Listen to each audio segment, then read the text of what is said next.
Join NDTV's initiative. Donate for Kerala.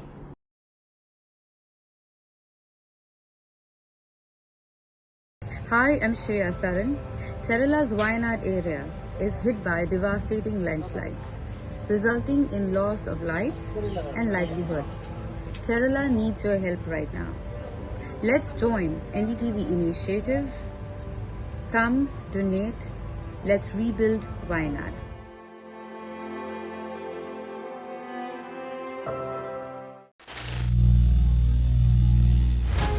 Some people say the metaverse will only be virtual. One day this lecture hall will be made of code, and driverless cars would be trapped in intersections. But even in this maze of the future, you can't wish away health. It's time to become more resilient.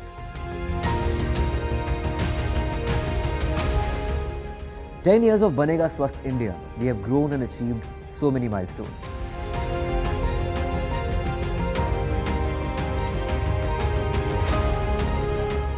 And now I have a plan to beat the urgency, to stop breathing with difficulty, to relieve getting choked with inactivity.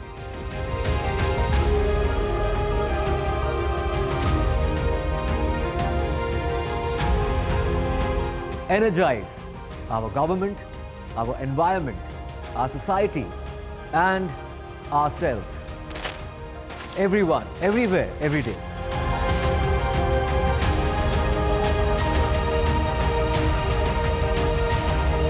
Banega Swasth India, one world hygiene.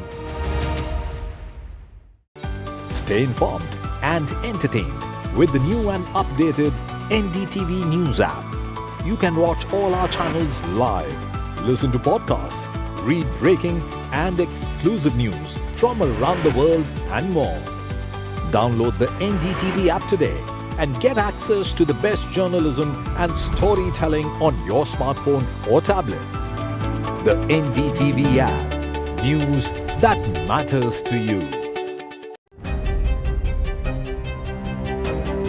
Hello and welcome to India Sense, where I speak with global opinion makers. The United States has made a strategic decision over the last 20 years to move closer to India. Now, a $7 trillion economy seems a perfectly conceivable number. If you want to be a national party, it's that you sort of accept the way the world is rather than want to endlessly hark back to how it was. Modi is promoting the digitization of the economy, which is accelerating growth in the country. Landslide devastation in Kerala's Wayanad. Join NDTV's initiative. Donate for Kerala.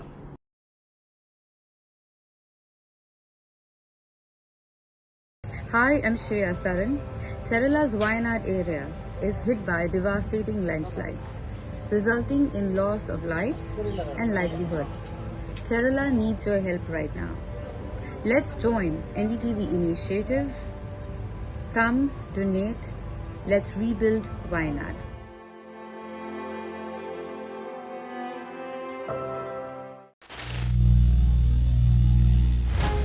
Some people say the metaverse will only be virtual. One day this lecture hall will be made of code, and driverless cars would be trapped in intersections. But even in this maze of the future, you can't wish away health. It's time to become more resilient.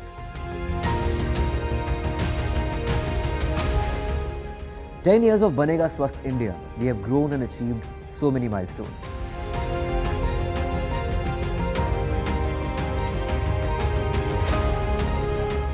And now I have a plan to beat the urgency, to stop breathing with difficulty, to relieve getting choked with inactivity.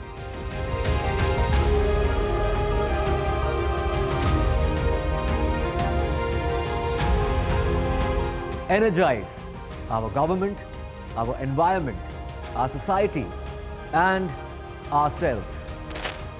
Everyone, everywhere, every day.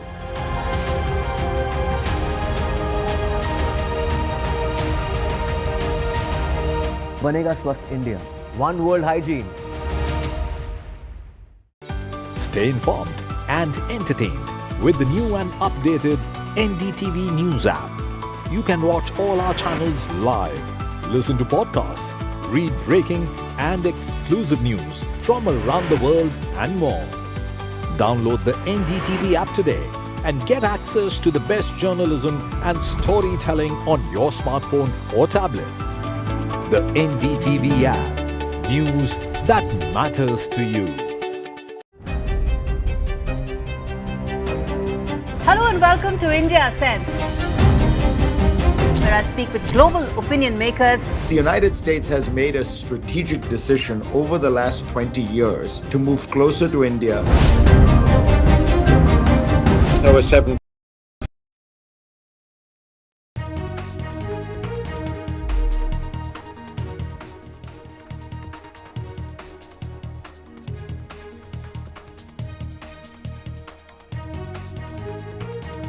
Hello and welcome. You're watching NDTV. I'm Aarti Krishnan. Let's take a look at the top headlines. Calcutta High Court takes up matters on vandalism of Arjikar College campus. 19 arrests have been made over vandalism. The mob had attacked the emergency ward. Doctors demand safety.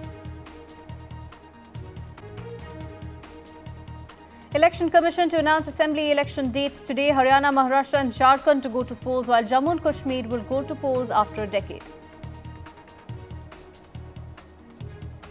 Prime Minister Modi interacts with Indian Olympics contingent. He hailed their spirit and said the entire nation is proud of its athletes and their hard work. ISRO successfully launched an Earth satellite mission into the intended orbit. The space agency launched its third and final development flight. Sweden, Pakistan report first cases of Mpox outside Africa. Over 400 dead in Democratic Republic of Congo. WHO issues global health alert, warns of possible spread to Europe.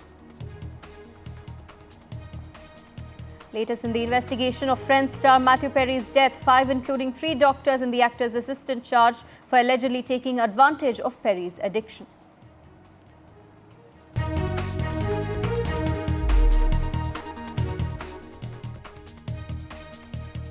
We have some breaking news coming in on the broadcast. Calcutta High Court has taken up the matter on vandalism of Arjikar College campus, which occurred on the night of 14th August. The CJ has said to the state that we listed this because of the emails received due to vandalism in the hospital and that this is an absolute failure of state machinery. The state, in fact, has argued that there was a police force present at that moment when the vandalism happened as well. The CJ, of course, asking if the state is taking measures after the incident. My colleague Saurabh joins us with more details. Saurabh, in terms of the hearing in the Calcutta High Court on the vandalism that has taken place in the hospital, are preventive measures taken is the big question that the court is asking.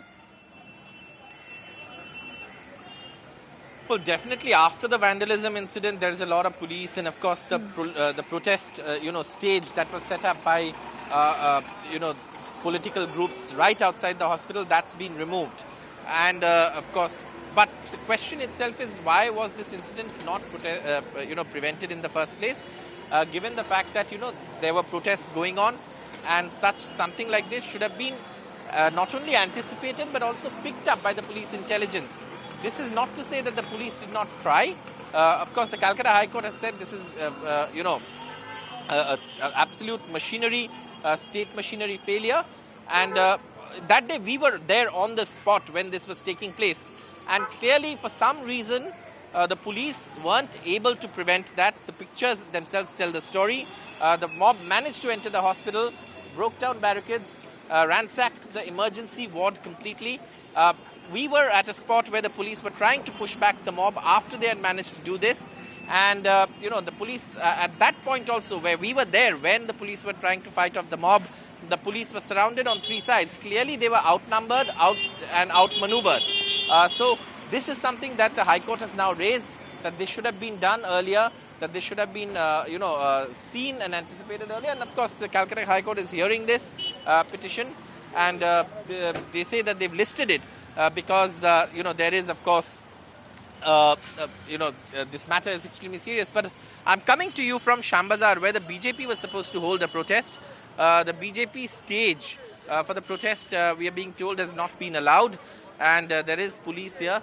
BJP leaders are also there on the other side, and Agnimitra Paul, the BJP MLA, is here. But this protest, of course, site is here, and they've not been allowed to hold this protest here. You can see in these pictures Agnimitra Paul speaking to the media, explaining why their protest was not been allowed and questioning that decision. And of course, you can see the police also here, making it very clear that they will not allow this protest, to take place, is what they're saying as of now. We don't know what, of course, is transpired in terms of communication between the police and the BJP as far as these protests are concerned, but the protests have not been allowed, is what we are being given to understand by the BJP leaders here. Right, Saurabh. As the High Court has pulled up the state for safety of doctors, on the other hand, doctors are protesting as well. Stay on with us. Let's give our viewers some context on the nationwide uproar over the Kolkata hospital rape and murder case. Now, West Bengal Chief Minister Mamata Banerjee has in fact announced a rally this evening as well to demand death penalty for the accused. She had given Sunday as the ultimatum to the CBI, the central agency that is now taking over the probe and carrying out investigation to ensure the accused is hanged till death. Around 5 people we're learning are being interrogated by the CBI and police forces. With the protesters accusing the police of mishandling the case and the Trinamool trying to destroy evidence is the allegation that's out there. The doctors as well are holding protests. The IMA has said the doctors are withdrawing their services of modern medicine for another 24 hours till their demands are met in terms of safety. My colleague Saurabh joins us from Kolkata. I also have my colleague Tanish joining us from Lucknow's KGMU. Firstly, Saurabh, in terms of the ripple effect that the protests from Kolkata have had nationwide, they're still continuing, doctors still demanding safety.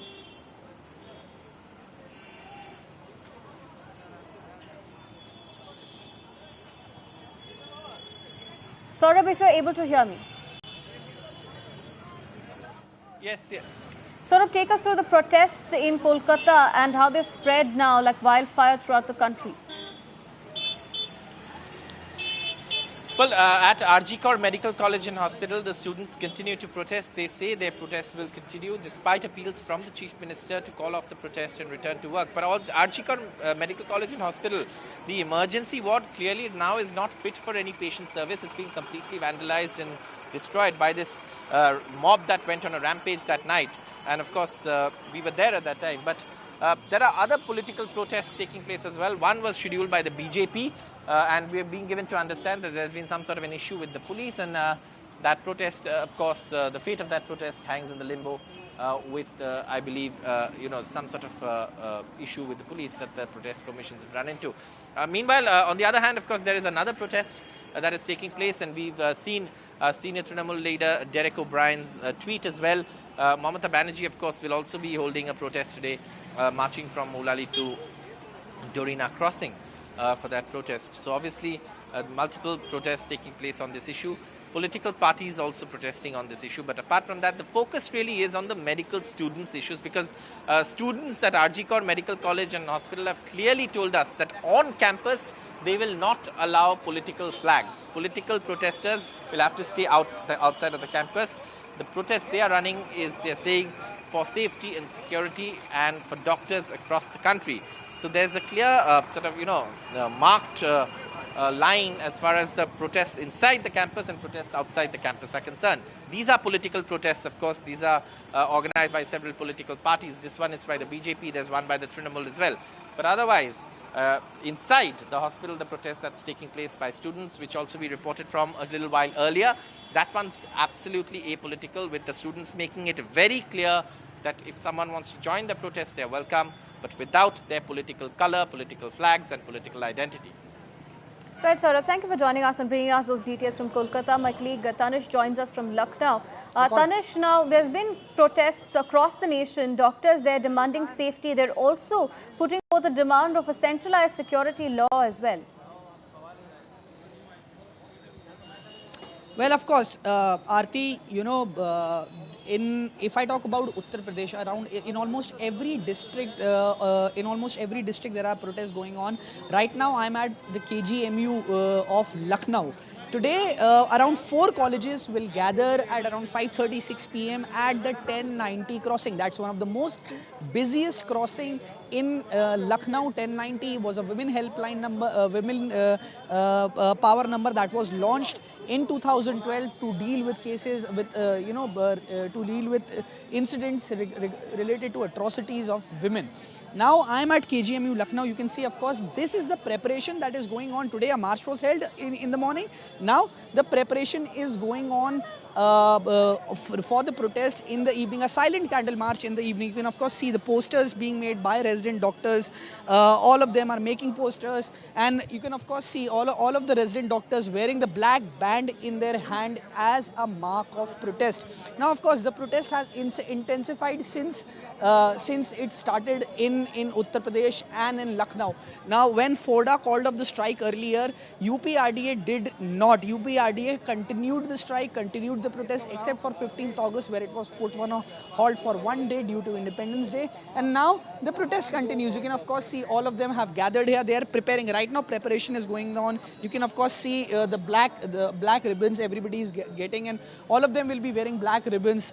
And the protest in the evening will be of much larger scale. Around 4 biggest medical colleges of Lucknow will be joining. You can of course see the posters being made in front of you. Now the point is here, the protest is just not about what, definitely it is about what happened in Kolkata, but it extends beyond that. It is about the safety and security of doctors, especially women doctors in the medical colleges. Yes.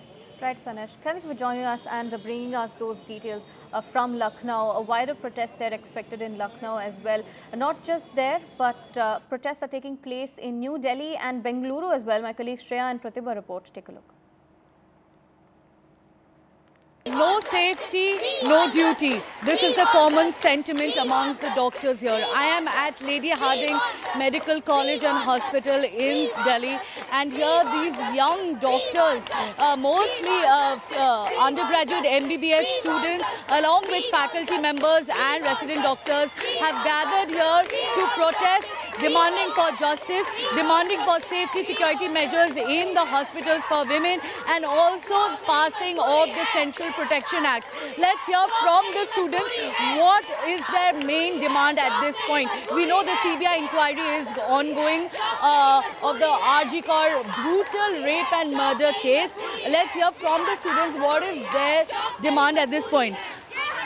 साक्षी का भी main demand क्या है? हमारी main demand है कि justice for the RG Kar college.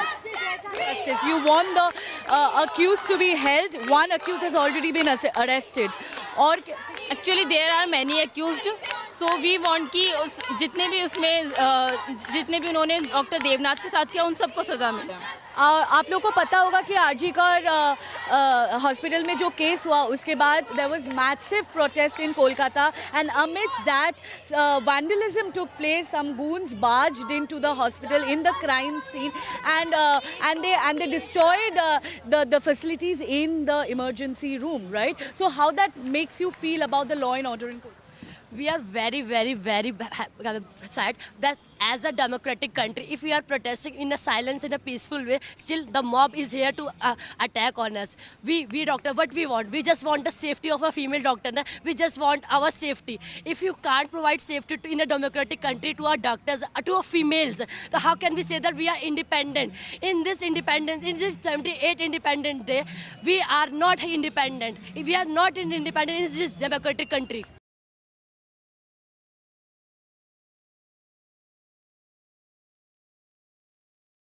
Give you a small picture. This is the protest site, and you have the mental facility that is right here. In fact, most of them are mental health professionals who have gathered here, but most of them stay in a hostel there, right at the very end of this road. And imagine there are many such intersections like this, and when they have to work late in the night, how are they going to feel safe walking through these roads when you hear of such a brutality that has happened inside the premises of a hospital? And that has been one of the key questions questions that has been raised by most of the doctors here. And talking about the simple facilities that are still missing, be it a toilet, be it a restroom. Let me actually get you the exact picture of the kind of challenges faced by you because of the lack of facilities at every hospital for female doctors. For any female doctor, the first concern when you enter a department is to find a washroom that is accessible to you and is decently clean and hygienic for you to access it. It is very disheartening that at this stage and with this much awareness that we create amongst the public, we first are the sufferers and we have to find these places for ourselves, which may not be given to every resident. A good resident duty doctor room, somewhere they can rest at night, some safe place to have food, and a safe place to access hygienic facilities are not there in each and every place. Having said that, our campus does have a better environment than most other places, and we are very happy about that. It is quite a commendable effort. But since more and more females are coming in this line, we would urge the administration across all colleges that you create a safe environment. The corridors that we walk through at night unattended and by ourselves should be well lit. So should be the campus grounds, and we want security personnel who actually come for help, not after the incident has happened, but who monitor the situation at the ground level and do not allow too many people to come in.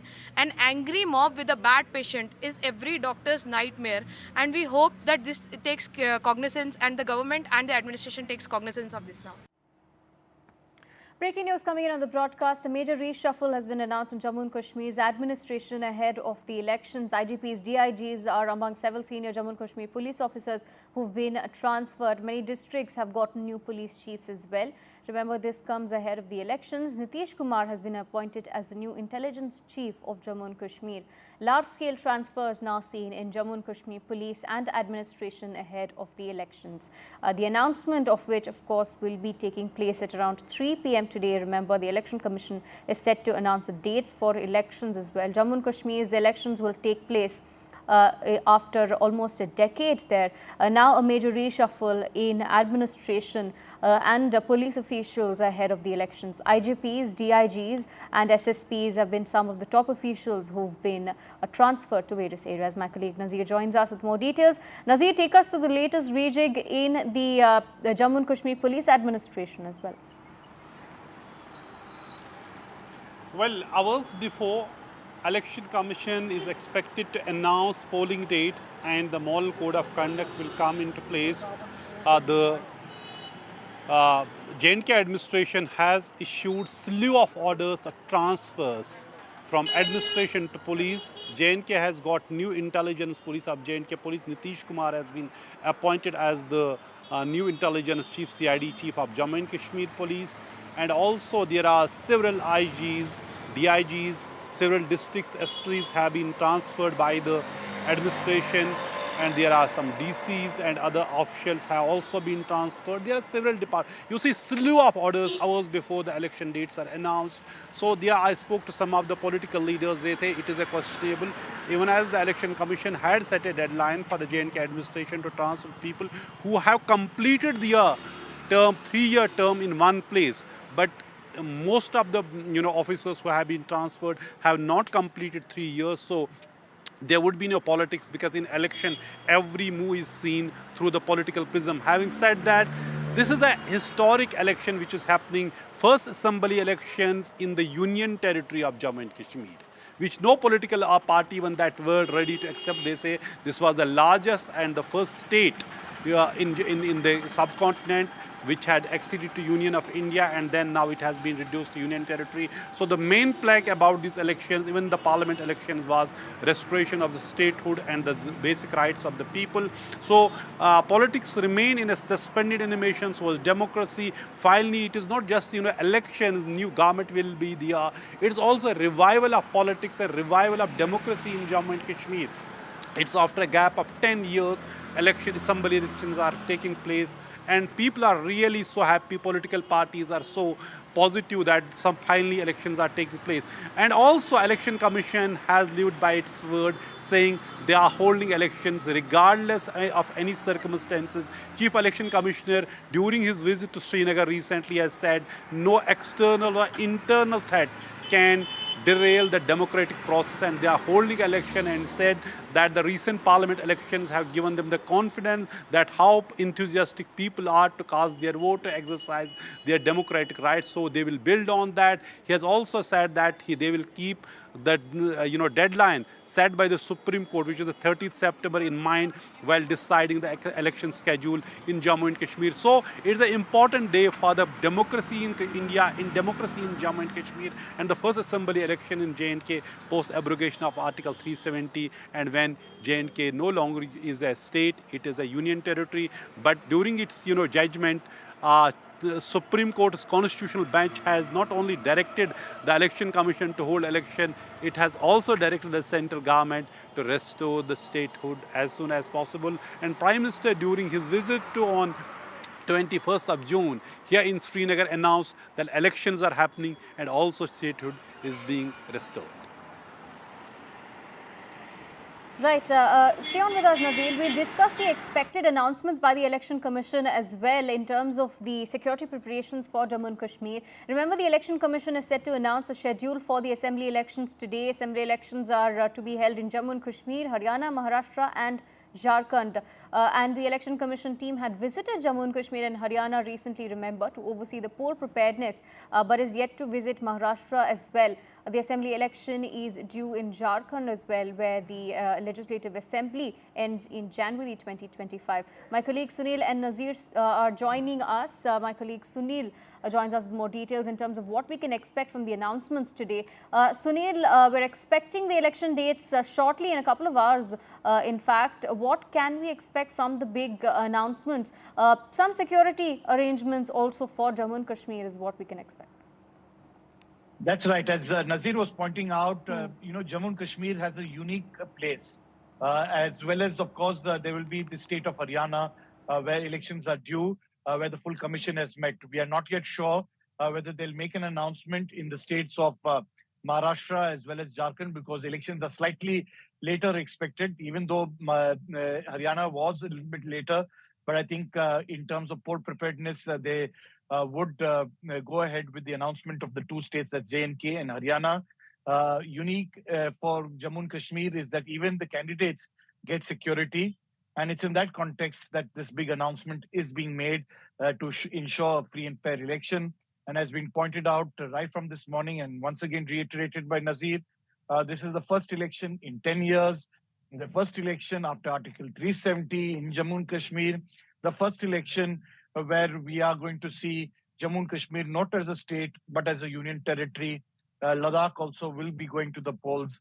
It's a unique election in many ways. It's a first for many considerations. And as I said, the entire world will be watching how this election has been conducted. And definitely, I think the Election Commission will make all necessary arrangements to ensure, as he pointed out during his visit to Srinagar, no internal or external threat within to conduct a free and fair election for the people of Jammu and Kashmir as well as Haryana. Right, Sunil and Nazir, thank you for joining us and bringing us those details on what we can expect from the Election Commission's announcement. Stay tuned, we'll be covering that at around 3 p.m. today. Shifting focus, the present Haryana government has provided government jobs to 1.44 lakh youth based on merit. This announcement, in fact, comes ahead of the elections there in Haryana. The government also says they will soon be filling 36,000 more government job vacancies. Haryana CM Nayab Saini, in fact, made these announcements ahead of the elections. He said his government will fill these vacancies, while also saying that the BJP dispensation has already provided 1.4 lakh jobs to youth. The Haryana cabinet has also decided to give 2,000 rupees per acre as a bonus to farmers on kharif crops in Haryana as well. Now, the CM Saini has in fact also said the government's focus is on welfare of women. Not only that, but education and safety is one of the major focuses of the Haryana government, is what Nayab Saini has said. Remember, these announcements by the Haryana CM comes right ahead of the elections and also just before, in fact, a couple of hours before the Election Commission is going to be announcing the dates for the elections. The present government says that they've already provided 1.4 lakh of jobs for the youth based on merit, and they're saying 36,000 more vacancies will also be filled on government jobs. Remember, unemployment has been one of the major issues when it comes to politics in the state.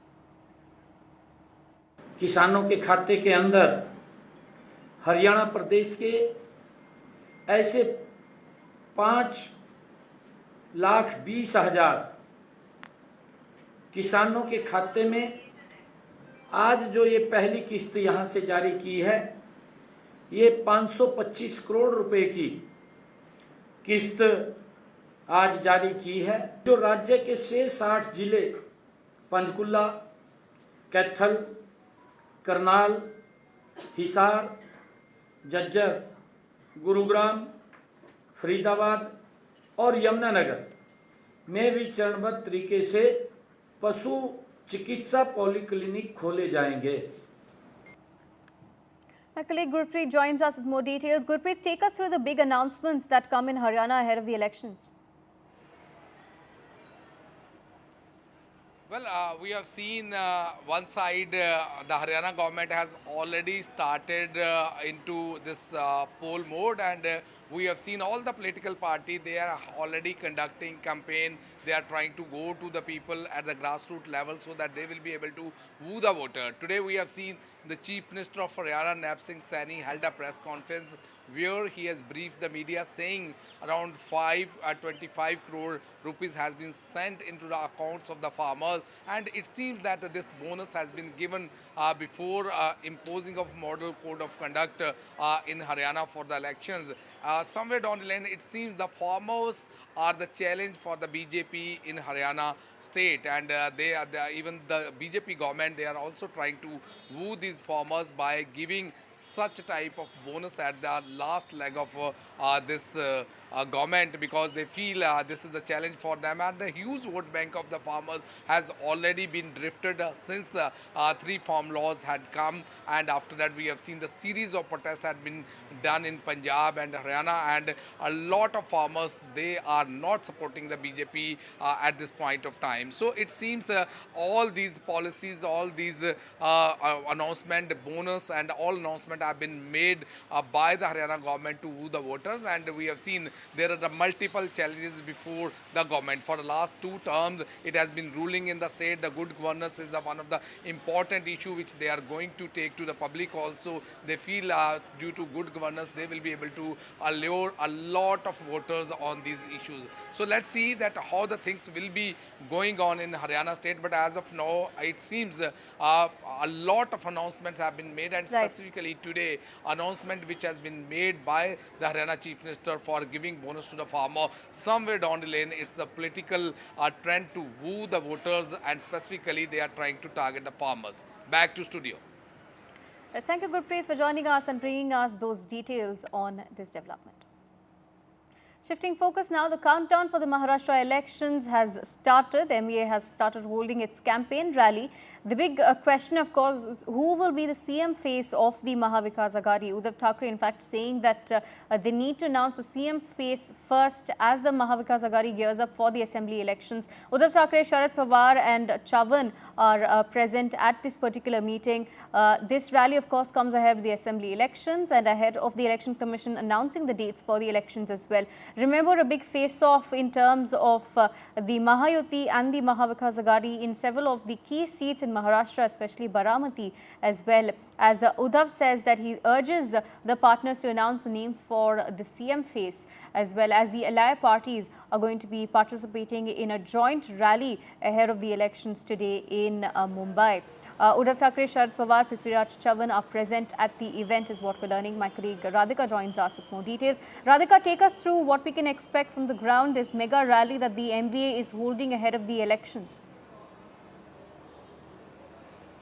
Certainly, MVA's public meeting mega rally happening. It is underway at the moment. Uddhav Thackeray just addressed the cadres. In fact, he launched an all-out attack on Mahayuti government. Initially, of course, he started by saying that, he will support whatever the party decides as far as chief ministerial face is concerned. Remember, there were speculations and murmurs over Uddhav Thackeray wanting to be the CM face. However, he's rubbished it, said that Sharad Pawar, Prithviraj Chavan, Nana Patole can decide on the CM's face, and he will support whatever name that the party decides. Of course, he also went on to take a jibe at Mahayuti government's Ladki Behan Yojana, Ladli Behan Yojana, which speaks about giving 1,500 rupees to females every month. So speaking about that, he says that the promoters of the scheme, as well as those associated with it, ambassadors of the scheme, are getting paid more, and also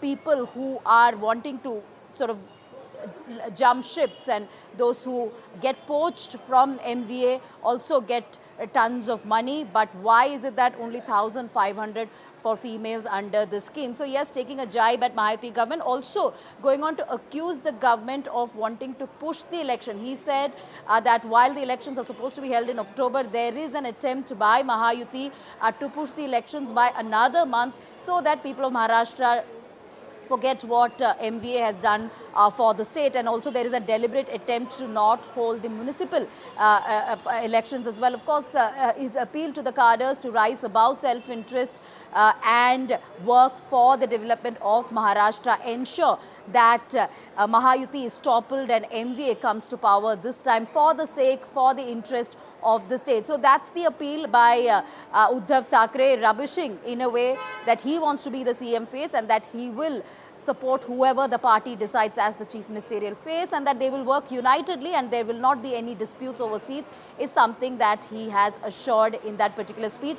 Sharad Pawar will also be addressing this rally, so will other leaders. We'll have to wait and see about the reactions that we perhaps may get over the attacks, scathing attacks made by Uddhav Thackeray. Of course, polls perhaps will be held in the month of October. It's going to be interesting considering the change in political landscape and all the churns we saw over the last several years. As far as Lok Sabha elections are concerned, MVA came out victorious, so a big boost to MVA, them winning 31 seats out of 48, and Mahayuti not really putting up a great show in Lok Sabha. But now, of course, rallies have started, and tug of war and war of words between Mahayuti and MVA will only intensify in the days to come. Right, Radhika, thank you for joining us and bringing us those details. We'll continue tracking these stories for you. For now, a short break.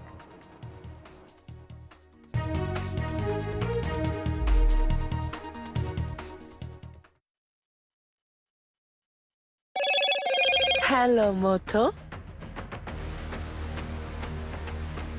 Motorola Razr 50 Ultra comes with Google Gemini.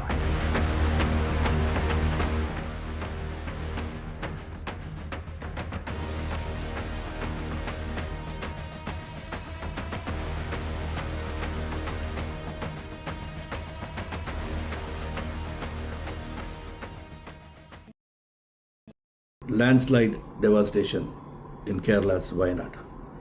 Join NDTV's initiative. Donate for Kerala.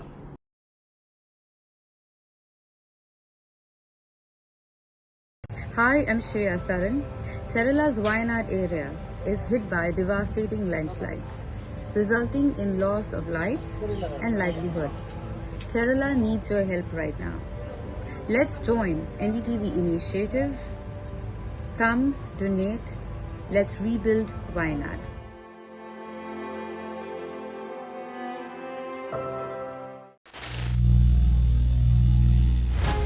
Some people say the metaverse will only be virtual.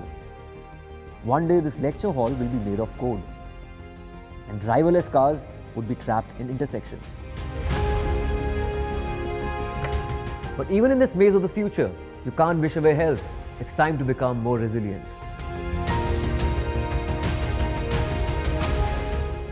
"10 years of Banega Swasth India, we have grown and achieved so many milestones.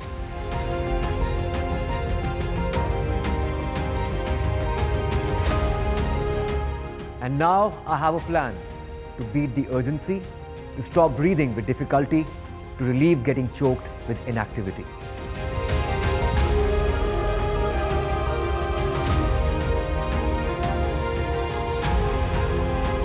Energize our government, our environment, our society, and ourselves.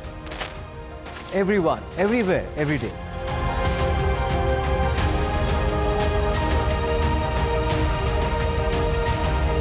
Banega Swasth India. One world hygiene.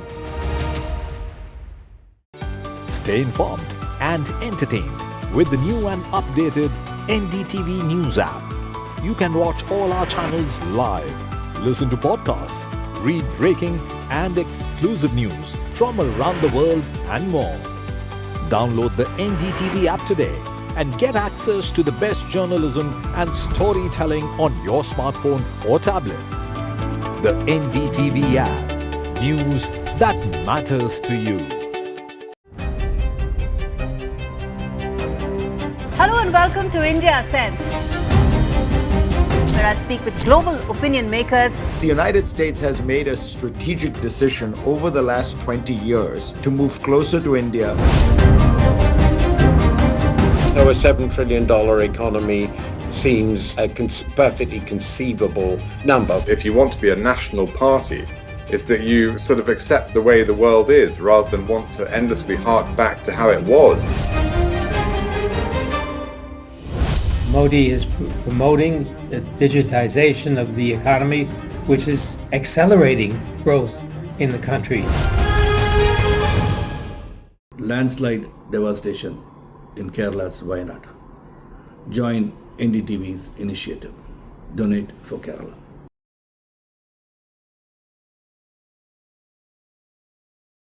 Hi, I'm Shreya Saran.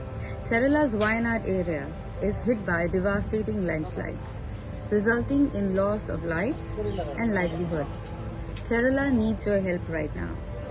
Let's join NDTV initiative. Come, donate. Let's rebuild Wayanad.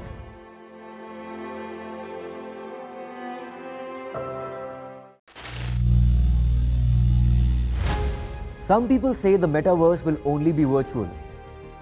One day this lecture hall will be made of code, and driverless cars would be trapped in intersections. But even in this maze of the future, you can't wish away health. It's time to become more resilient.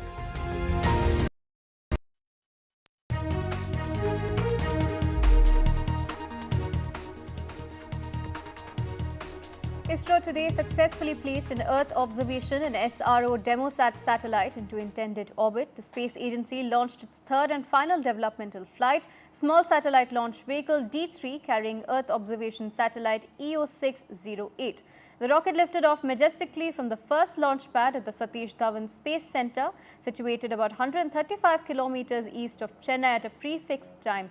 The objectives of the SSLV D3 EOS-08 mission include designing and developing a microsatellite and creating payload instruments compatible with the microsatellite bus. Listen in to what ISRO Chief Somnath had to say after the successful launch. It's a much more simpler design compared to a regular rocket. It uses more cost-effective inertial systems. The entire navigation process is different. Its ability to place small satellites is very crucial. It's all based on solid stages with a small liquid trimming upper stage. So the entire architecture and design of SSL is entirely different than the regular liquid based rockets. And in such rockets, to get a precise injection is always tricky. That is an issue that we faced in the first mission. Though he placed the satellite, the precision was slightly an issue. So we solved all the problem, made 2 successful missions and completed the development program. Shifting focus now, Ukraine's president has claimed Kyiv troops have full control of the Russian town of Sudzha, which has a pre-war population of 5,000 people and contains infrastructure pumping Russian gas towards Europe. Now, Sudzha, roughly 10 kilometers inside the Russian territory, is the biggest of the 80 settlements that Ukraine claims to have taken during the 10 days since its surprise incursion into Russia began. Now, Ukraine has set up a military administrative office in Russia's western Kursk region, where its surprise incursion into Russia's territory continues, according to its top military commander. Now, the officers in fact said that they would maintain law and order and meet the immediate needs of the population in that area. The Russian defense minister said that Moscow will send reinforcements to safeguard the population in the region. Головком доповів, щодо операції в Курській області є нове просування, є нове поповнення нашого обмінного фонду. Також генерал Сирський доповів про завершення звільнення міста Суджа від російських військових. І там зараз створюється українська військова комендатура. Звільнені також іще кілька населених пунктів. Загалом вже більше, ніж 80. Я дякую кожному нашому воїну, який все це забезпечує. Молодці. We will stop an idea whose time has come, and we are reporting from the settlement of Sudzha in Kursk region, passing by a column of burned-out vehicles. This burnt metal was once Russian equipment heading towards Ukraine, but as you can see, it didn't make it. This is what Sudzha looks like now, once a town of 5,000 people. Now you can notice the difference between the approach of Russian and Ukrainian military. Our forces entered and everything is intact. Now no drones or artillery are needed here. The city is being destroyed by Russian air bombs. We are now at the site of the first battle in Sudzha, which lasted exactly 1 day. Over there was the Ukrainian border, and after that our troops moved further. The fight lasted all day from morning till evening. What do you think will happen if there is nothing? I think the bodies of Russians. I don't think it's worth going there. It might be mined. Local resident Vadim observed from his house. He wasn't evacuated, although he has a small child. And tell me, how old is your child? A year, 1 year and 3 months. Take the food here. More than 100 people remain in the city. They are hiding in shelters. In this basement, only civilians are left hiding from air bombs, and we understand perfectly that there are no Ukrainian air bombs, so they are hiding from Russian air bombs. Food and water are beginning to run out. Can you please tell me why this happened? I don't know. We were friends, comrades, brothers. What happened is unclear. Have you heard about the war in Ukraine? I didn't hear anything. Nobody told us anything. Our government abandoned us, went away like cats. Those rich people who had cars left us, and we stayed there. We were simply left like a necessary element. Now, Moscow's defense ministry reports that Ukrainian losses in the Kursk region over the past 24 hours or so amount to 340 soldiers, with a total of 2,600 men killed in action throughout the incursion. RT correspondent Igor Zhanov brings us more details. Take a look. Russia has been able to contain the initial advance of the Ukrainian forces, and now it is slowly getting on the offensive itself. So previously, Major General and commander of the Akhmat Special Force, General Abti Alaudinov, revealed what he believes was the initial plan of the Ukrainian militants here. Apparently, the Blitzkrieg was meant to lead the Ukrainian force to the Kursk nuclear power station, and by taking that, it would have allowed the Kyiv regime and would have provided the Kyiv regime with enough leverage to basically confront Russia with an ultimatum. Now, the fighting, of course, is still, it does still continue. The Ukrainians aren't leaving by themselves. They aren't showing any intent to leave. So it seems that the Russian armed forces will have to do, well, to do hard work just to kick them out of the internationally recognized Russian territory. This would have been much harder if the Russian jets weren't operating 24/7 here. They are hitting both the front lines and the Ukrainian reserves in the back. At the same time, the Ukrainians, they have revealed that apparently they have been consulting with their NATO allies before this border incursion, something that both the United States and Europe had previously denied. There are certain things that have to be done with the element of surprise, and that have to happen on a local level. But there were discussions between partner forces, just not on the public level. Now, this statement is a bit of a stab in the back for the American President, Joe Biden, whose spokesperson just a day earlier, just a day before that, had claimed that the American leader did not get a heads up. Can I ask about Ukraine as well? I just wanted to know whether the US supports Ukraine's incursion into the Kursk region. I don't have anything else to share. I don't. What I will say is that we're certainly not engaged in any aspect of the planning or preparation of this operation. But generally speaking, we're going to continue to support Ukraine as they defend themselves against Russia's aggression, Russia's attacks. Don't have anything else to share beyond that.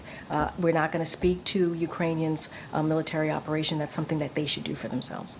So there you have it. But the fact that the Ukrainians have just revealed that apparently everyone was in the know when it comes to their allies, when it comes to the United States, to the EU, that they were in the know of their plans to try this border incursion into Russia, it doesn't really change much. Now, international mediators held a new round of talks aimed at halting the Israel-Hamas war and securing the release of scores of hostages, with a potential deal seen as the best hope of heading off an even larger regional conflict. The United States, Qatar and Egypt met with an Israeli delegation in Qatar as the Palestinian death toll from the more than 10-month-old war climbed past 40,000, according to Gaza health authorities. Now, Hamas, which didn't participate directly, accuses Israel of adding new demands to previous proposals that had the US and the international support, to which Hamas had agreed in principle. A ceasefire in Gaza would likely calm tensions across the region. My colleague Ghazali has more details, but first listening to these reactions. Volker Turk, the High Commissioner for Human Rights, said that today marks a grim milestone for the world, with 40,000 Palestinian lives officially confirmed to have been lost, according to Gaza's health ministry. Most of the dead are women and children. This unimaginable situation, he said, is overwhelmingly due to recurring failures by the Israeli Defense Forces to comply with the rules of war. Talks are moving forward today in Doha. President Biden directed Director Burns and Brett McGurk to participate for the United States. They're on the ground right now working with representatives from Israel, Qatar, and Egypt. Qatar and Egypt are in turn mediating with Hamas. The resumption of these talks is an important step. And in the lead up to this meeting, we'd already narrowed some gaps. International mediators are holding a new round of talks in Qatar aimed at halting the war in Gaza and bringing home scores of hostages held there. There are still sticking points between Israel and Hamas, including over whether Israel will maintain troops in certain parts of Gaza or whether any ceasefire becomes permanent. Hamas, meanwhile, hasn't said whether it is participating in the talks or not. It accuses Israel of adding new demands to an evolving US-backed proposal that the sides are weighing. Israel denies this, and it has sent a delegation. Multiple rounds of previous negotiations between the sides throughout the 10-month-long war have failed. But reaching a deal now could help avert a wider regional conflict that might draw in Iran and the militant group Hezbollah into the fighting. The talks come as the death toll in Gaza reaches a grim milestone of 40,000 dead, according to local health officials. You see the map here, this is the northern Gaza and this is the South Gaza. South Gaza touches the border of Egypt, and this is where in the North Gaza, where the Israeli operation is started post-October 7 attack. But in this entire area, the biggest tragedy for the Palestinians has been that they have been asked to move from one end to another on multiple occasions. In the last 10 months of this war, Israel has been indiscriminately bombing all these areas, be it the North Gaza, the Gaza city, or the central Gaza. But the most impacted area has been the Khan Yunis and the Rafah area. Rafah area was from where the Palestinians in the Gaza city used to sort of receive humanitarian aid from Egypt and other humanitarian organizations. But if you see the loss of life in the last 10 months, more than 1.7% of the overall population of Gaza has perished in this war. And till yesterday, the data suggests that more than 40,000 people have been killed. But experts also believe that around 10,000 people are still not found, and they may be buried under the rubble. And once that would be cleared, then the death toll figures will only increase. Also, nearly 60% of buildings in Gaza has been damaged, including schools, hospitals. That is also violation of international humanitarian law. The United Nations have been raising all these issues with the Israeli government and also with their counterparts in the US. But that has not deterred Israel from carrying out these attacks in the entire Gaza Strip. Now, Thailand's Shinawatra, the daughter of the divisive former leader Thavisin, is elected Prime Minister by a majority of the country's parliament. This comes after Thailand was thrown into political turmoil once again with the removal of Prime Minister Srettha Thavisin from office by a court ruling after less than a year in power. for appointing the 37-year-old, known by her nickname Ang Ying. She is the youngest child of the billionaire tycoon Thaksin and is a third member of the family after her father and aunt to hold the post. After 400 deaths across Africa, Sweden confirms the first case of Mpox. It's also been confirmed in Pakistan as well. The World Health Organization has declared Mpox as a public health emergency, with the new strain of the disease being declared the deadliest ever. However, despite the many deaths, the WHO has urged for calm, stating that the disease could be dealt with as long as the right things were done at the right time. We spoke to health expert Dr. Anita Ramesh earlier. Listen in. The WHO has issued a public health emergency warning. Is it time to now deploy measures based on the lessons that we have learned from the COVID pandemic? Yes, a very good morning. I think it is very important to keep our gears ready because, you know, this is a Mpox from the pox virus, usually spreads by contact, sexual contact, body fluid. It can also spread by cough. So what you said is very correct. We need to put all the things in place: prevention, prevention, prevention, isolation, and then awareness, early detection, and covering our body parts or PPE that is particularly marked so that you don't sneeze and cough. Sexual contacts, any blood fluids, like the precautions we took for COVID has to be in place. So this is it's a type of global warning has been put, and we should not take the things lightly. You know that a number of cases are increasing, and it's outside Africa also. And though we have a vaccine, but I think at this point everybody should be alerted, but not to be panicked. Please put your guards on, prevention, and prevent exposure, prevent contact. Absolutely, Dr. Ramesh, like you said, prevention is very important. Now that the cases have been reported in Pakistan as well, we had seen earlier with the case of COVID as well that a cross-border transfer of these viruses happened quite quickly. India hasn't issued advisories yet, but what precautions can we expect the country to announce?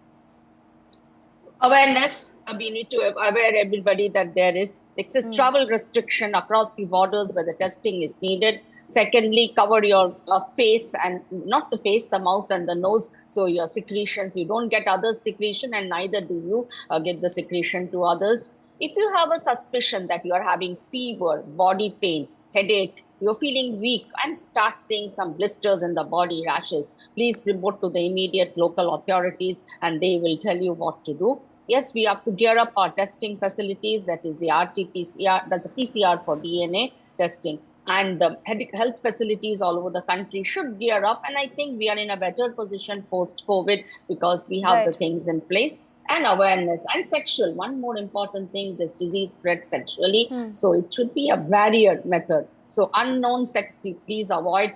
Promiscuous partners, please avoid, can be potential threat. Next is barrier. We tell for barrier methods of sexual contact will be preferable, but then everything is better to avoid. I think at this point of time, this awareness and sensitizing the nation will be of a big help, but not to panic. Yes, we can be able to control the disease. Thank you, Dr. Ramesh, for joining us. Shifting focus now, 5 people, including his personal assistant and 2 doctors, have been charged in connection with Matthew Perry's death in what the prosecutors called a broad underground criminal network dedicated to getting the Friends star the powerful surgical anesthetic that killed him. U.S. Attorney Martin Esreda said that the doctors preyed on Perry's history of addiction to ketamine in the final months of his life last year to provide him with the drug in amounts that they knew were dangerous. Perry died in October, remember, due to a ketamine overdose, and prosecutors said that he received several injections on the day that he died. We'll bring you more on these stories. For now, a short break.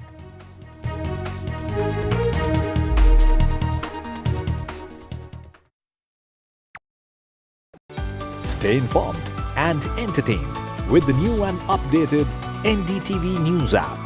You can watch all our channels live, listen to podcasts, read breaking and exclusive news from around the world and more.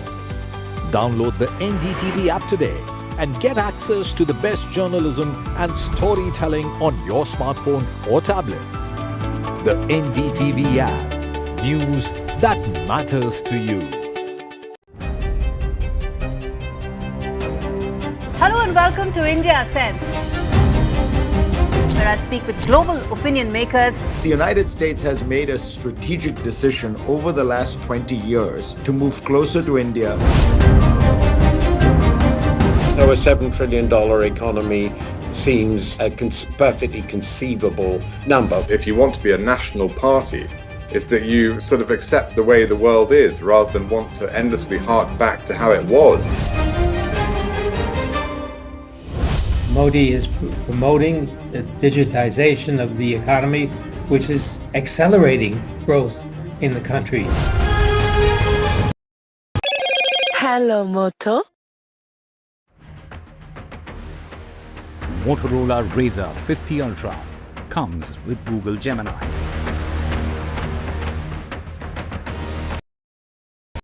Landslide devastation in Kerala's Wayanad. Join NDTV's initiative. Donate for Kerala.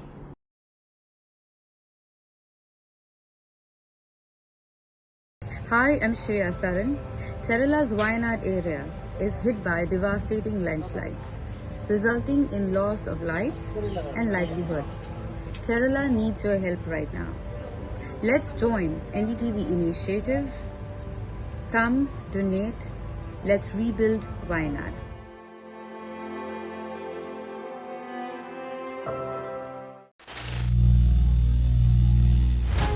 Some people say the metaverse will only be virtual.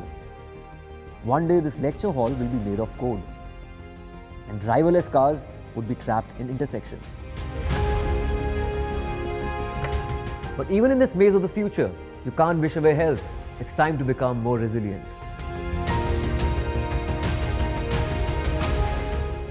10 years of Banega Swasth India, we have grown and achieved so many milestones.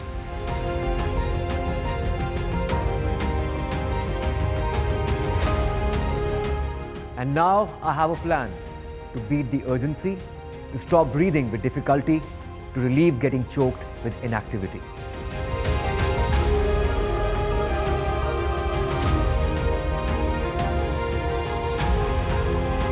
Energize our government, our environment, our society, and ourselves. Everyone, everywhere, every day.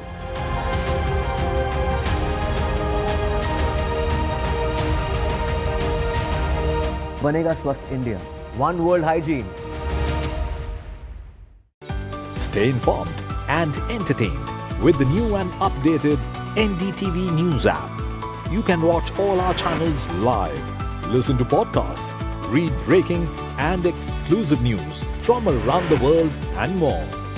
Download the NDTV app today and get access to the best journalism and storytelling on your smartphone or tablet.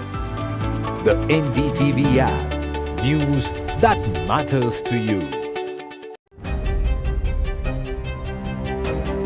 Hello and welcome to India Sense, where I speak with global opinion makers. The United States has made a strategic decision over the last 20 years to move closer to India. Our $7 trillion economy seems a perfectly conceivable number. If you want to be a national party, it's that you sort of accept the way the world is rather than want to endlessly hark back to how it was. Modi is promoting the digitization of the economy, which is accelerating growth in the country. Landslide devastation in Kerala's Wayanad. Join NDTV's initiative. Donate for Kerala.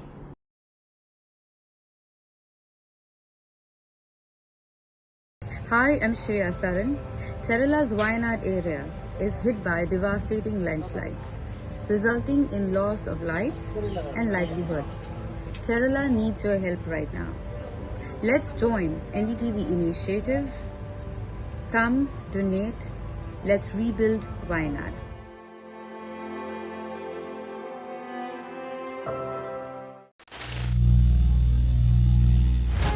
Some people say the metaverse will only be virtual. One day this lecture hall will be made of code, and driverless cars would be trapped in intersections. But even in this maze of the future, you can't wish away health. It's time to become more resilient.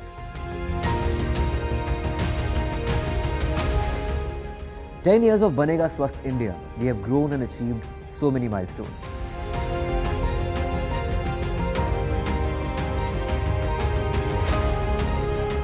And now I have a plan.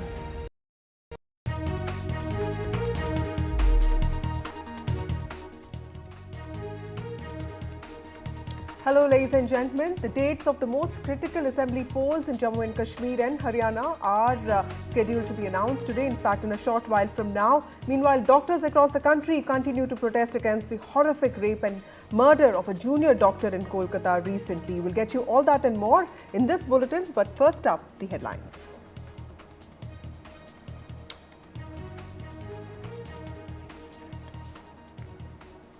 Election Commission to announce assembly dates today, but those are the visuals of Kolkata hospital. In fact, the incidents of vandalism took place short while after the protests by women took place on reclaiming the night.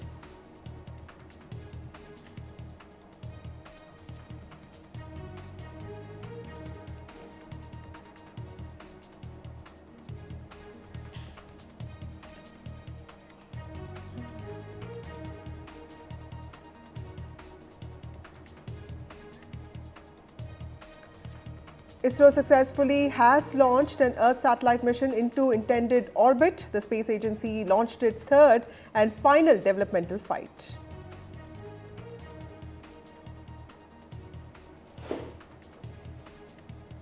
After African countries, Sweden and Pakistan report first cases of Mpox, over 400 dead in Democratic Republic of Congo. WHO has issued global health alert, warns of possible spread of virus to other countries. Prime Minister Narendra Modi interacts with Indian Olympics champions. He hailed their spirit and said the entire nation is proud of its athletes and their hard work. The Indian men's hockey team, which earned its second consecutive Olympic bronze, presented the Prime Minister with a hockey stick signed by all the players. In fact, the team also gave Prime Minister Narendra Modi a signed jersey.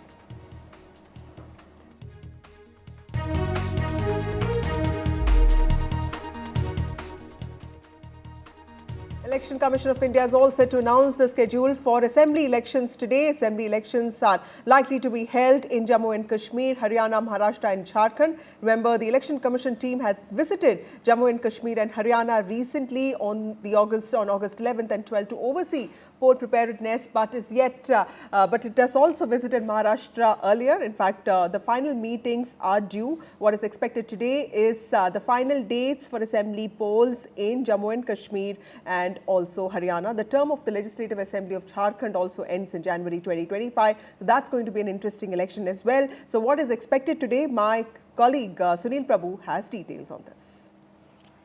They're not yet sure whether they'll make an announcement in the states of Maharashtra as well as Jharkhand, because elections are slightly later expected, even though Haryana was a little bit later. But I think in terms of poll preparedness, they would go ahead with the announcement of the two states, that's J&K and Haryana. Unique for Jammu and Kashmir is that even the candidates get security. And it's in that context that this big announcement is being made to ensure a free and fair election. And has been pointed out right from this morning and once again reiterated by Nazir, this is the first election in 10 years, the first election after Article 370 in Jammu and Kashmir, the first election where we are going to see Jammu and Kashmir not as a state but as a union territory. Ladakh also will be going to the polls. It's a unique election in many ways. It's a first for many considerations. And as I said, the entire world will be watching how this election has been conducted. And definitely, I think the Election Commission will make all necessary arrangements to ensure, as he pointed out during his visit to Srinagar, no internal or external threat within to conduct a free and fair election for the people of Jammu and Kashmir as well as Haryana. Yes, now is Gurpreet Chinna, my colleague from Chandigarh. Gurpreet, Haryana elections are very, they're going to be very closely watched. In fact, Haryana is always known to have voted, according to what it does in Lok Sabha elections. But this time, Lok Sabha elections presented an even Stevens picture for both BJP and Congress in Haryana. So how critical are these election dates as far as Haryana is concerned?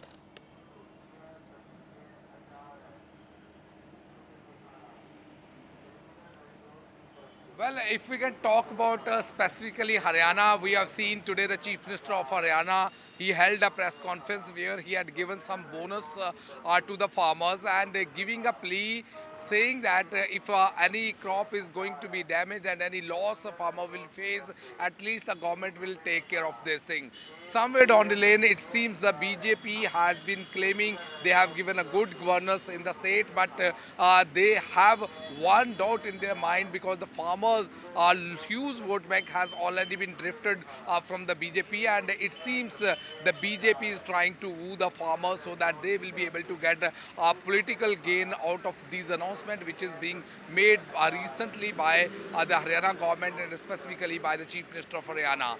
So if we can talk about Haryana politics, we have seen one side, the Congress party, they are highlighting failure of the state government. They are saying there is no unemployment and multiple papers have been leaked.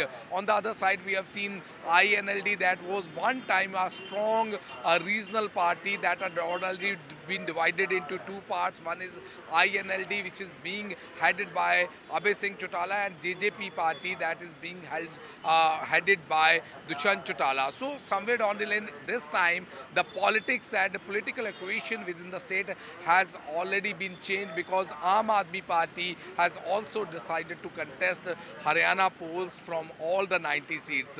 So as of now, multiple announcements are being made by the state government so that they will be able to give with a proper report card to the voters, and they will be able to even impress the voters at the last leg of the government. But at the same time, we have seen the opposition party, they are also putting a question mark over the state government and raising a number of issues and anti-incumbency issue against the state government. So let's see how the political equation will be changed. But as of now, it seems Haryana is in full swing for the campaign mode. All the political party, they are forging alliance.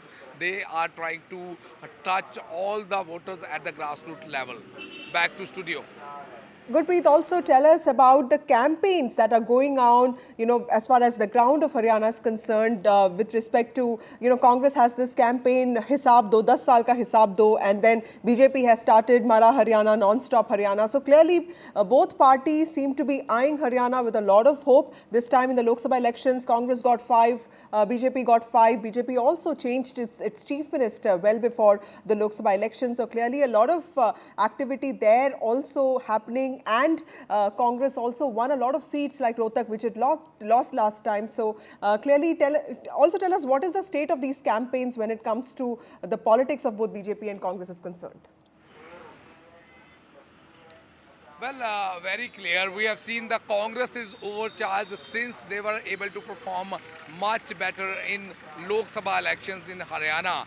We have seen after that the Congress has been hitting the BJP government again and again, and they have already initiated one campaign which is being headed by Dipinder Hooda, that is Member Parliament from Rohtak and son of a former Chief Minister, Haryana Mange Hisab. They are highlighting all the failure of the government and main important core issue which they are touching. One is the paper leak and unemployment among the youth. A huge number of the youth they are trying to allure with this failure of the state government, and at the same time they are also trying to gain maximum support from the farmers because they say once they are going to come into power, all the grievances of the farmer will be addressed at the state level, and they will also support the farmers at the national level also. So if we can talk about the Congress party, they have already initiated the campaign. Not only the Congress party, we have seen even INLD, Indian National Lok Dal, recently they had forged alliance with the BSP, and they have also decided the seat sharing because somewhere down the lane they are also trying to get all the data where they are going to be get maximum vote banks. So all these political equations are being changed, and the BJP is already on the streets and multiple programs being held at the various districts, and they are also addressing the grievances of the people so that they will be able to allure the people, they will be able to woo the voters at the last leg of the government. So let's see who will be able to get maximum support from the voters. Absolutely. Thank you, Gurpreet, for joining us with those details. We'll keep coming back to you as soon as the election dates are announced. But over to Kolkata now, where the protest against, state administration, local police has intensified. This is, remember, with regard to the horrific murder and rape of a junior doctor in RG Kar Medical Hospital. My colleague Saurabh Gupta joins me from the ground. Saurabh, tell us, the vandalism that took place even as reclaimed the night protests were going on by women clearly seems to have sent shockwaves across the state, across the country. Tell us what is happening in Kolkata today. Well, the BJP protesters were here, and now, of course, the police has lifted the protesters from here, and, they've been bundled into prison vans and taken away. They had blocked this road here. This is the Bhupen Bosch Avenue on Shambazar, and the BJP protesters have been lifted from the ground here. Some of them are still holding their ground, though. Here, they're sitting on the ground, and the police, the women police, of course, arresting these protesters here, and lifting them into prison vans, as you can see. But other women protesters also continuing to remain on the ground and sitting down here. And of course, this is something that we are seeing at this point. You can see these women protesters here who have blocked the road by sitting on the road here, and the women police, of course, trying to take them away. As you see these pictures on the other side, of course, I'll show you the prison van where the police have managed to put those protesters and take them away from here. This is the prison van, and couple of protesters are here. As you can see, in several prison vans to remove the protesters and restore traffic on the road. This is a protest that was planned by the BJP, but obviously, permission issues with the police. And you can see now, the police lifting the protesters into the van here as we speak. And this is, of course, the door of the, removing those protesters, the Mahila Morcha protesters of the BJP from here, and taking them away as they are bundled into prison vans by the police here. So this is taking place at this point.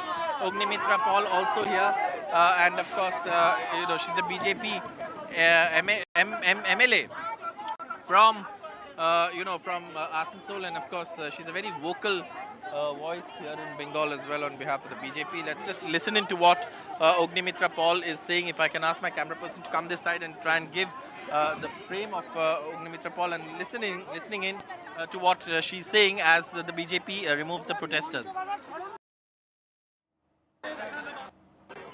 Left, but of course, chaotic scenes unfolding at the Shambazar 5-point crossing as the BJP protesters here try to, sort of block the road and hold protests. Some of the protesters holding their ground as another prison van has been brought in to lift them out, from here and put them into the prison van here as more and more BJP leaders arrive at this protest.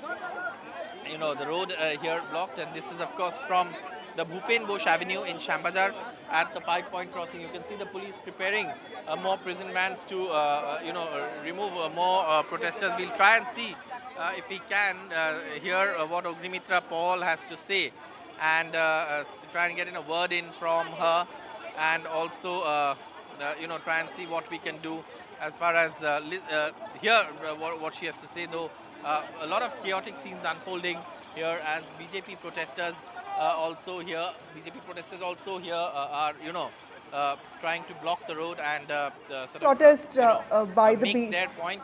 There are multiple protests, political protests planned in the city today. Saurabh,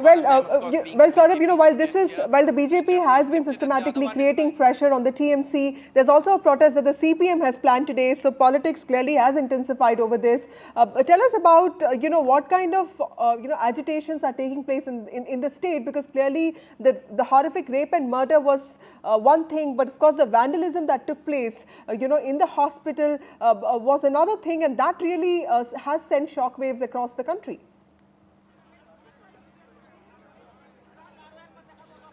That's right. You know, the vandalism that took place at the Arjikor Medical College and Hospital has sent shockwaves around the country. The BJP is alleging that it was an attempt to, destroy the place of occurrence of the first crime, which is that heinous and brutal rape and murder of that young postgraduate medical student. But the police have managed to save that place.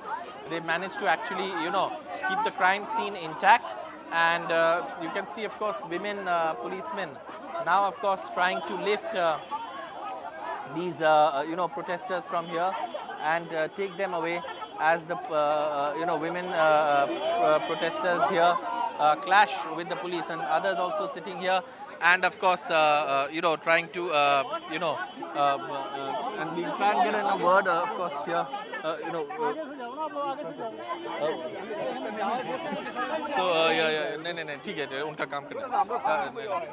So anyways, we'll try and get in a word from these protesters to see what they're saying. From the administration, because we saw the tweets by Abhishek Banerjee today saying that 15 people have been accused, have been taken into custody. So clearly the government is trying to put on a defense, but it is not acceptable considering the horrific nature of the crime, and also these speculations of a cover-up that has happened, and also the vandalism that took place. Is there any word from the state administration that has come to you?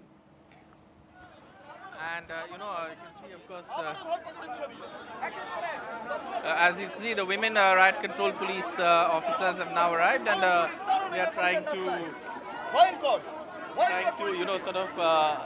remove these protesters from this spot. As you can see now, a little bit of commotion here as these policemen try to,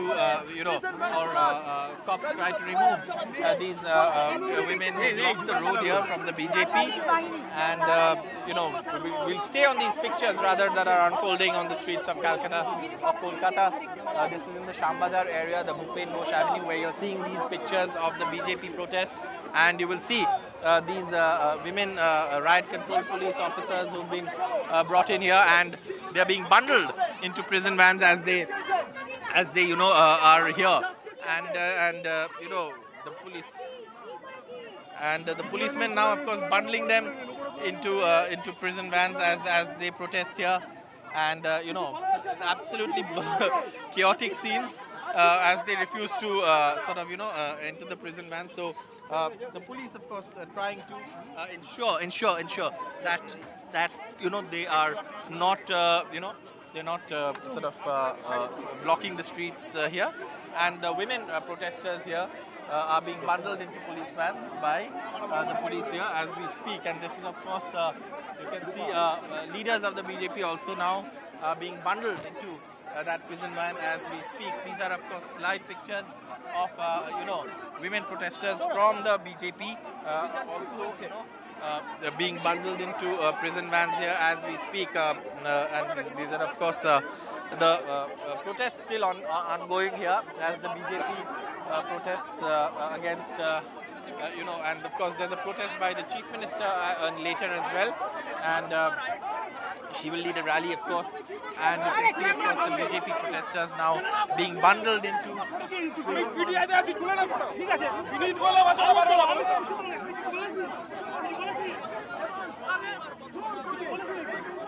So, of course, questions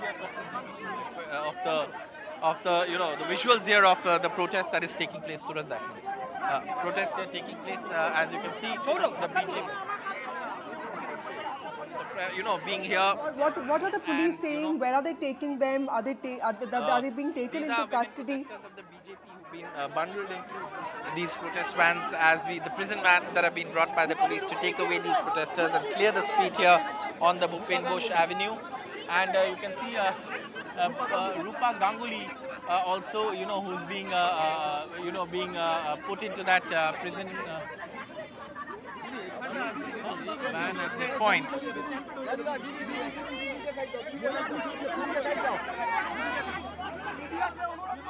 Saurabh, if you can hear me, is there any word from the state administration on this? What are the police saying? Where are they taking these protesters? I can see Rupa Ganguly, a short while ago we also saw Agnimitra Paul. So clearly several BJP leaders on the ground there. that prison van, as you can see in these pictures here of Rupa Ganguly being bundled into that prison van. She's trying to speak here, and I think she's trying to say something to the media contingent here. These are Those are the visuals of protests happening in Kolkata, outside the BJP office. A lot of these protesters have been taken into custody. The Kolkata police has taken them away. Remember that all these protests are happening because of this horrific rape and murder of a junior doctor that took place recently, of a 31-year-old doctor that took place recently at state-owned RG Kar Medical Hospital. Those are the visuals there of the police van taking away all the protesters, the female protesters who were agitating against not just the rape and murder of this junior doctor that took place recently, but also vandalism that took place in RG Kar Medical Hospital on just 2 days ago, just even as women of Kolkata were marching on the streets of the city to protest against the injustice done to the doctor. Over 18 halls and 18 rooms of RG Kar Medical Hospital were destroyed, were vandalized, and also the protesters were attacked, and this has set the BJP and the CPM to ask very difficult questions of the TMC as to why the protesters were being silenced. Those are the visuals of women protesters being taken into custody by Kolkata police. And you can also see Rupa Ganguly there. We'll keep coming back to this story in a bit. Moving on to other news of the day, amidst all the attacks on doctors, a letter issued by the Health Ministry to the Director General of Health Services has said that if any incident happens to health workers while on duty, the institute will be held responsible. Remember, this is after the horrific rape and murder of a 31-year-old junior doctor in RG Kar Medical Hospital. RG Kar Medical Hospital is owned by the state government. The FIR will have to be lodged within 6 hours. This is what the Health Ministry has told all the hospitals. And remember, those visuals on the screen of what is happening, what is unraveling in the streets of Kolkata. Going back to a story on the Health Ministry's instructions to the Director General of Health Services, asking all hospitals to report any incident of any untoward incident and also ensure that FIR is lodged within 6 hours. I have my colleague Tanushka joining us with more details on this. Tanushka, this is clearly a follow-up to what we saw happen in Kolkata last week. A 31-year-old doctor who did not even have a room, to rest, and she had to, basically rest in the seminar room, after which she was, brutalized, she was raped, and she was also murdered. That incident has sent shockwaves across the country. Several doctors, several women have come out in support of the doctor's family, and they have been alleging cover-up of the crime. They've been demanding justice. They've been demanding answers of the state government, of the TMC government specifically in West Bengal. Mamata Banerjee, in fact, has said that she has done everything possible to ensure justice, but of course, the case is now being handed over to the CBI.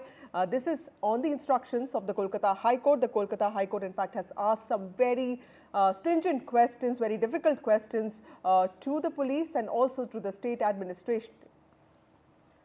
Tanushka is joining us now. Tanushka, tell us about the instructions that have been issued by the Health Ministry to the Director General of Health Services, which means although health is a state subject, there is a larger role of intervention that Health Ministry plays, and this is the Health Ministry putting its foot down and saying that, if any incident happens to health workers on duty, the institute will be held responsible. Precisely that, the Health Ministry is making a very clear-cut statement here by its, orders to the Directorate General of the Health Services across board, that with respect to the violence that has become common against doctors and other healthcare staff in government hospitals, the number of healthcare workers that suffer physical violence during the course of their duty, it has been issued that in event of any such violence against any healthcare worker or doctors while on duty, the head of the institution shall be responsible for filing an institutional FIR within a maximum of 6 hours of the incident.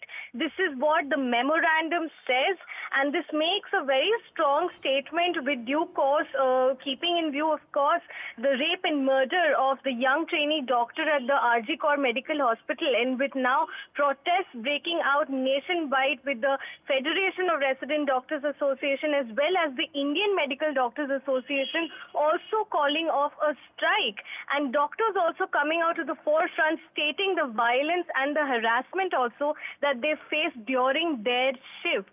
So in view of this, the Ministry of Health has issued this order to the Directorate of the General of Health Services.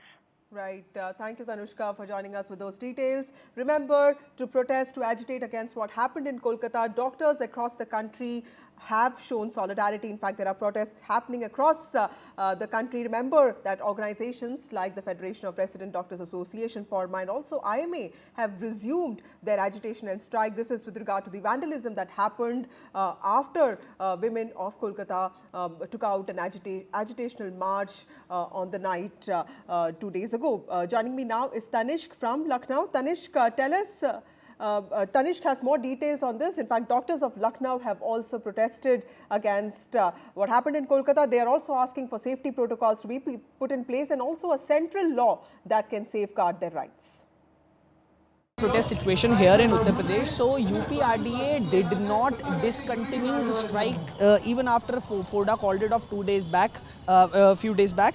So the UPRDA continued the strike except on 15th August where it was halted for due to Independence Day. Now today it is going to be one of the largest gathering today, as all the 4 biggest medical colleges of Lucknow will be getting together and gathering and holding a silent protest march at the 1090 Chauraha or the 1090 crossing. One of the most busiest crossing here in Lucknow. Now what is 1090? 1090 is a women power line number that was started in 2012 to deal with cases of women atrocities. So of course it is going to be a big protest today. All the 4 big medical colleges of Lucknow are coming together and holding a silent candle march. Right now I am in KGMU. This is of course the beginning. Right now at 5 PM the silent candle march will be held at 1090 crossing. I have with me Dr. Divyansh here, the president of KGMU RDA. आज का क्या कितने लोग लगभग इकट्ठा हो रहे हैं? पूरा हमारा मतलब के संघर्ष रहा है। हम लोगों ने रैली निकाली और इसी तरीके से हम शाम को 6:30 बजे 1090 चौराहे पर KGMU का पूरा फ्रेटर्निटी, डॉक्टर राम मनोहर लोहिया अस्पताल का पूरा फ्रेटर्निटी, SGPGI का पूरा medical fraternity, Kalyan Singh cancer institute का पूरा फ्रेटर्निटी एंड जो हमारे साथ में जो हमारा लखनऊ यूनिवर्सिटी है वो लोग भी हमारे साथ ज्वाइन करने के लिए कह रहे हैं, क्योंकि वो भी हमारा कॉज समझ रहे हैं। उसके अलावा बाबा अंबेडकर यूनिवर्सिटी हमारे साथ में शामिल होने को कह रही है। तो कुछ इतनी बड़ी तादाद में हम लोग 1090 पर आज शोक सभा करने वाले हैं। ये एक मूक प्रदर्शन होगा जहाँ पर हम केवल अपने बैनर्स के साथ में जाएंगे, हम आवाज़ नहीं निकालेंगे। हम जन को बताना चाहते हैं हम कितना दुखी हैं। All of them are wearing the black bands today. If you'd like to see, all of the resident doctors here are today wearing black band. If my camera person could pan and show the black band as a symbol of protest, all of them are wearing today. And of course, protest has been going on for a long time and since the very today आप लोग की VC भी आपके साथ जुड़ी थी protest? Yes, हमारा जो प्रोटेस्ट की रैली की शुरुआत थी वो हमारी VC मैम ने की थी। तो जैसा हमारे कॉलेज एडमिनिस्ट्रेशन ने और फैकल्टी ने वादा किया था, वो अपने वादे पर उन्होंने खरा उतरे हैं। The intensity of the protest has been increasing since the time it started. Today all the 4 big colleges are coming together, and now as Dr. Divyansh was saying that they are tomorrow going to celebrate a Black Raksha Bandhan tomorrow. So of course the intensity of the protest increases today at around 5:30 to between 5:30 to 6 PM. All the 4 medical colleges will come together and hold a silent candle march at the 1090 crossing. Yes. So that was my colleague Tanish reporting from Lucknow. Now, doctors of Bengaluru have also shown solidarity with the doctors of Kolkata. Let's listen into what my colleague Pratibha has to say from the ground in Bengaluru. From Kolkata to different pockets of India, we've been seeing the brutality that happened in Kolkata resonate with every female doctor in all corners of India. And we are here in Bengaluru's Nimans Hospital, and you have the resident doctors who have assembled here relentlessly protesting with one main demand, and that is justice for the victim. Now, when we come to, or when we talk about the challenges faced by every female doctor, what are the challenges that you face, and why do you think you are protesting here today? As you might have heard in the news, we have had significant brutality, rape and murder of one of our colleagues. And the idea of this protest is you touch one, you touch all. And this is something that everybody deserves, not just doctors, a safe working space. If you look here, more than 50% people here are females. This is one profession where we will have a lot of females working. And if you cannot give us safe environment, safe workspace, how can you expect us to give our 100%? We are not asking for lesser work hours. Even if you would have heard that she was working for 36 hours, 48 hours, we are not asking for that. All we are asking for is basic safety, having a doctor's room. Also the fact that something brutal has happened, and what they're doing is every step of the day they're trying to create more injustice rather than providing justice to somebody who was working for you vehemently day and night, which is something which enrages all of us, and that is the reason we are all here. When you talk about doctors, most patients seem to be coming in with the hope that this doctor would save one's life. But you are here neglecting all the services, and you're coming here to protest, and that's been one of the criticisms faced by you. How do you think you want to answer that? I think protesting, fighting for justice is definitely inconvenient. But the fact that we have to go to this extent for the government to address our concerns is very telling of the state of our country currently. This is the only way to protest, you think. But what are the key demands that you want to lay before the government? Our demands were very clear. We wanted CBI inquiry, we wanted Central Protection Act, not the act per se, just the written reassurance that we would be getting it soon. And we actually thought that now we are getting justice, CBI has taken over. What happens next is there are goons that come at night and try to vandalize and try to create physical kind of terror in the hospital. You tell us, how can we get up now? How can they really get up when there are so many atrocities going on? Especially Karnataka, not new to the kind of vandalism that most of the hospitals have seen from patients themselves. A Central Protection Act and justice for the victim are the two key demands that have been laid down before the government. When will the government take note is the question that has been presented before them. With camera person Kumar, Pratibha Raman at Bengaluru's Nimans Hospital for NDTV. So doctors across the country demanding that security protocols be put in place. They're also asking for a central act that can safeguard their rights and also give them better working conditions. We'll get you more voices on that, but now it's time for a short break.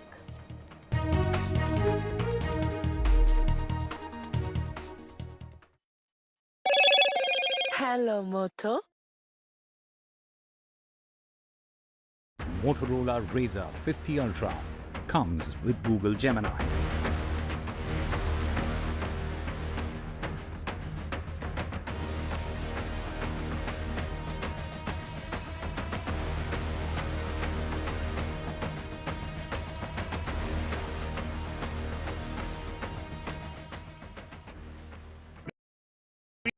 Stay informed and entertained with the new and updated NDTV News app. You can watch all our channels live, listen to podcasts, read breaking and exclusive news from around the world and more. Download the NDTV app today and get access to the best journalism and storytelling on your smartphone or tablet. The NDTV app. News that matters to you. Hello and welcome to India Sense, where I speak with global opinion makers. The United States has made a strategic decision over the last 20 years to move closer to India. So a $7 trillion economy seems a perfectly conceivable number. If you want to be a national party, it's that you sort of accept the way the world is rather than want to endlessly hark back to how it was. Modi is promoting the digitization of the economy, which is accelerating growth in the country.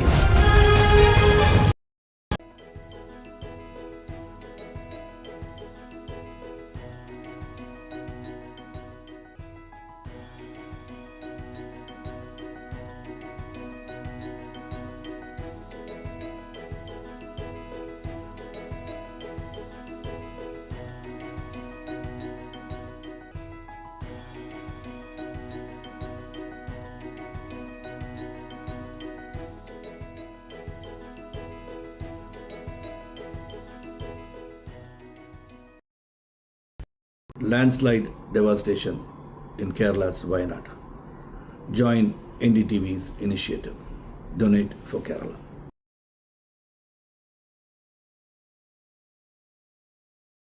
Hi, I'm Shreya Saran.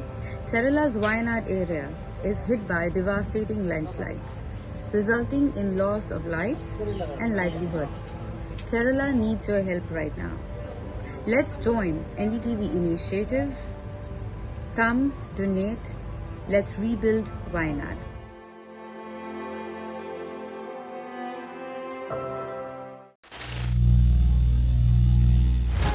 Some people say the metaverse will only be virtual. One day this lecture hall will be made of code, and driverless cars would be trapped in intersections. But even in this maze of the future, you can't wish away health. It's time to become more resilient.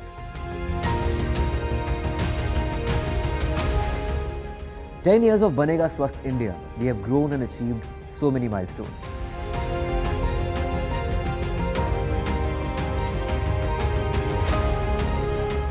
And now I have a plan to beat the urgency, to stop breathing with difficulty, to relieve getting choked with inactivity.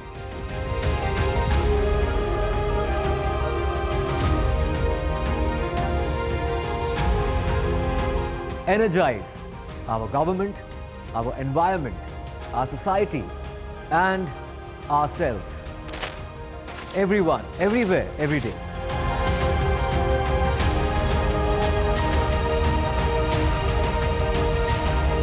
Banega Swasth India. One world hygiene. Stay informed and entertained with the new and updated NDTV News app.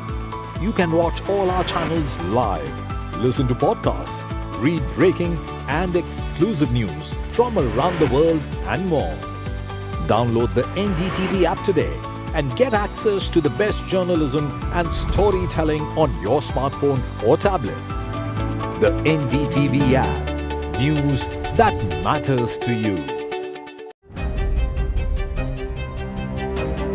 Hello and welcome to India Sense, where I speak with global opinion makers. The United States has made a strategic decision over the last 20 years to move closer to India.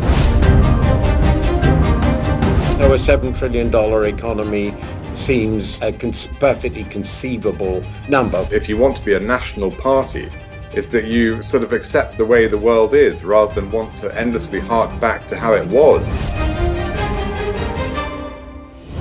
Modi is promoting the digitization of the economy, which is accelerating growth in the country.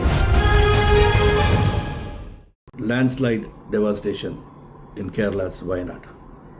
Join NDTV's initiative. Donate for Kerala.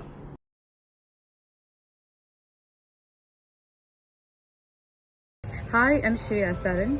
Kerala's Wayanad area is hit by devastating landslides, resulting in loss of lives and livelihood. Kerala needs your help right now.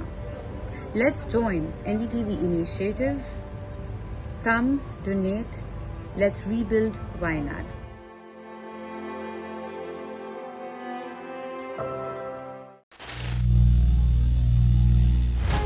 Some people say the metaverse will only be virtual.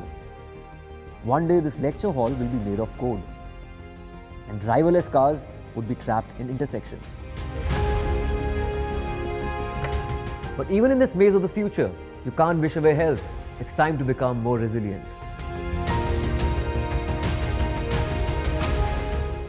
10 years of Banega Swasth India, we have grown and achieved so many milestones.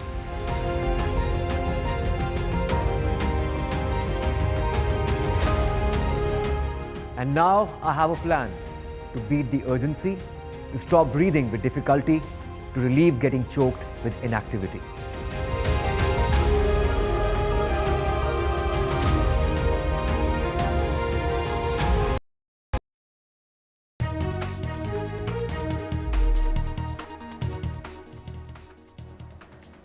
Welcome back. The CBI has submitted its FIR copy today in the RG Kar Medical College case to the court. In fact, it was at the instructions of the court, Calcutta High Court, that the CBI had taken over this case of horrific rape and murder of a 31-year-old junior doctor in Kolkata.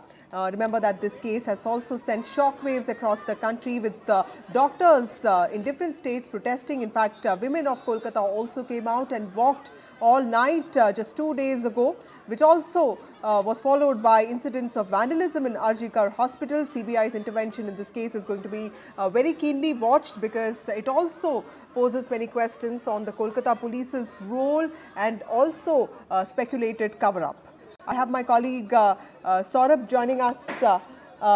We will try and connect with Saurabh shortly, but remember, these are the visuals that you see of the protest that took place in the outside the BJP headquarters. Let's look at some political reactions. Mamata Banerjee silence करने का कोशिश कर रहे हैं.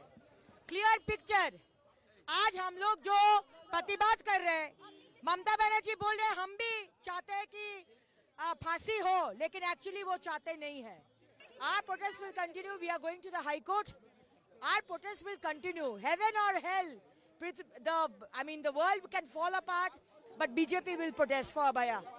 That was Agnimitra Paul, who is a BJP MLA, speaking on the protest that took place today. Remember, the CBI team has already taken custody of the accused, Sanjay Roy, who was known to be a civic volunteer.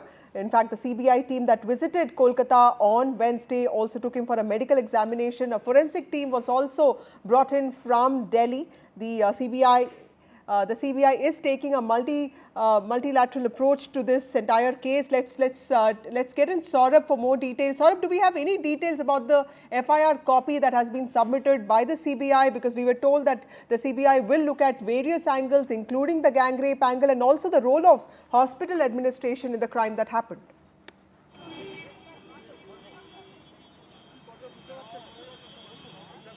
Well, obviously it is procedural for the CBI to register a case once it takes over a case. That's the procedure.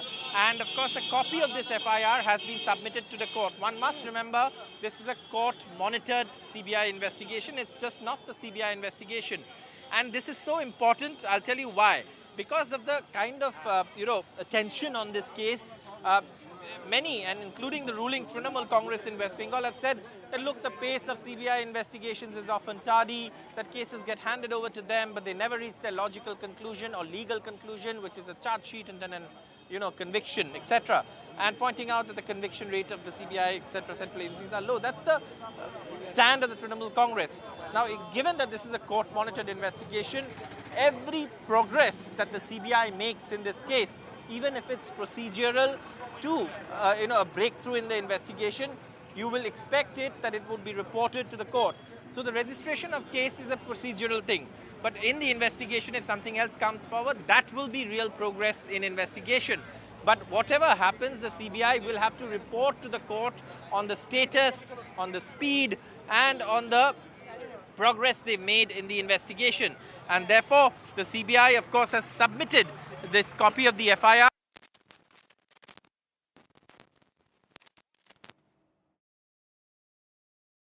That are largely going to be before the CBI. That is there a cover-up? Is this an alleged case of gang rape? And is the postmortem, improper? Rape, and is the postmortem, improper to shield anyone? So in this context, the CBI handing over the FIR to the court is important, because the court is also apprised of the progress it has made. It is procedural. Registration of a case is only the beginning of an investigation. It marks the beginning of the CBI investigation. But it is also, it is also informing the court that where is this investigation going, or what is the status of the investigation. Saurabh, also tell us a little bit about what the CBI team actually did when they were in Kolkata, because I remember them arriving in Kolkata on Wednesday. They had an FSL team along with them. They interrogated not just the doctors in RG Kar, but also the batchmates of the doctor who was brutally raped and murdered. And of course, the Kolkata police also made its submissions. So what what kind of initiative and what kind of process took place in the last few days in the run-up to the submission of this FIR?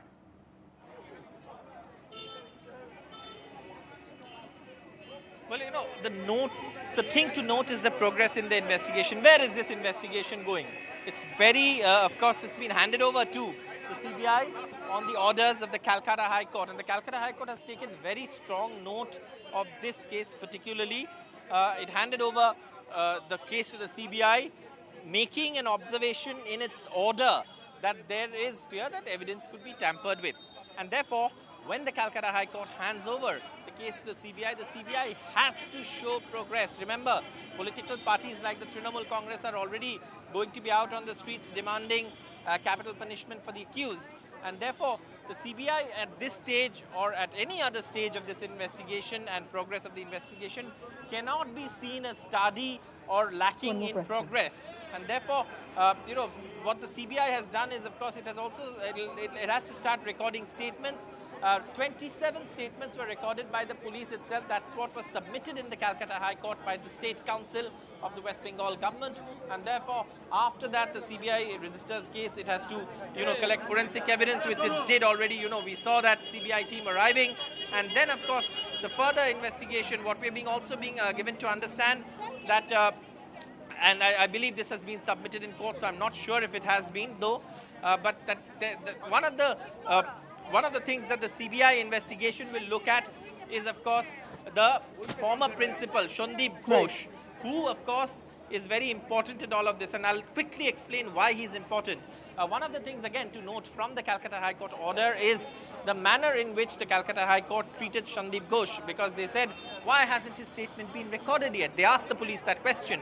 And therefore, we're being told that the CBI has also issued a notice to Sandeep Ghosh, who's the former principal. Sandeep Ghosh has come under attack from even leaders of the Trinamool Congress. Shantanu Sen has said that Mamata Banerjee has made progress in several medical colleges and hospitals, but this college had complaints and this needs to be looked at. Clearly targeting Sandeep Ghosh. And Sandeep Ghosh is someone whom the students have blamed. He seems to be, a person who's really someone who needs to be acted against as far as the Trinamool is concerned, as far as I beg your pardon, as far as the students are concerned, who've also raised their, complaints against this former principal. Right. Also, sort of quickly explain to us what is the political fallout of this issue been like, because we see both the BJP and the CPM exerting a lot of pressure on the TMC, but there's also social pressure because, this is Kolkata where the TMC was known to be very strong, but women are walking at night, reclaiming, the night and reclaiming the city and also asking some very tough questions from the government. So what's been the political and social fallout of this episode?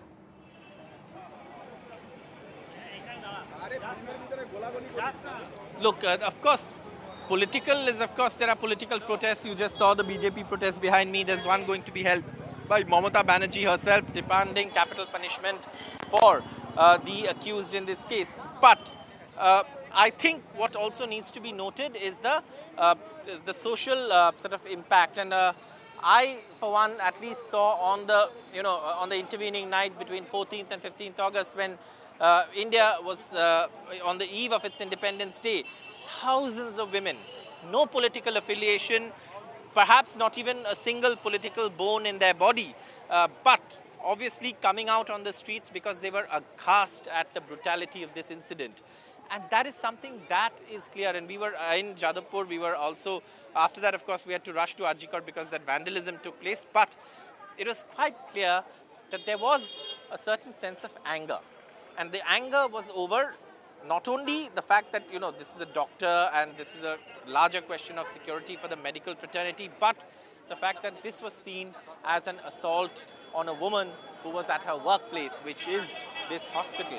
And that has led to a lot of sort of outpouring of anger as well. Now, obviously, some of that anger at the receiving end is the Trinamool Congress. It is the ruling government, the ruling dispensation, and therefore, a part of that anger would be directed towards the Trinamool Congress government. But politically speaking, the Trinamool also says that this is, Derek O'Brien, for example, described it as bestial.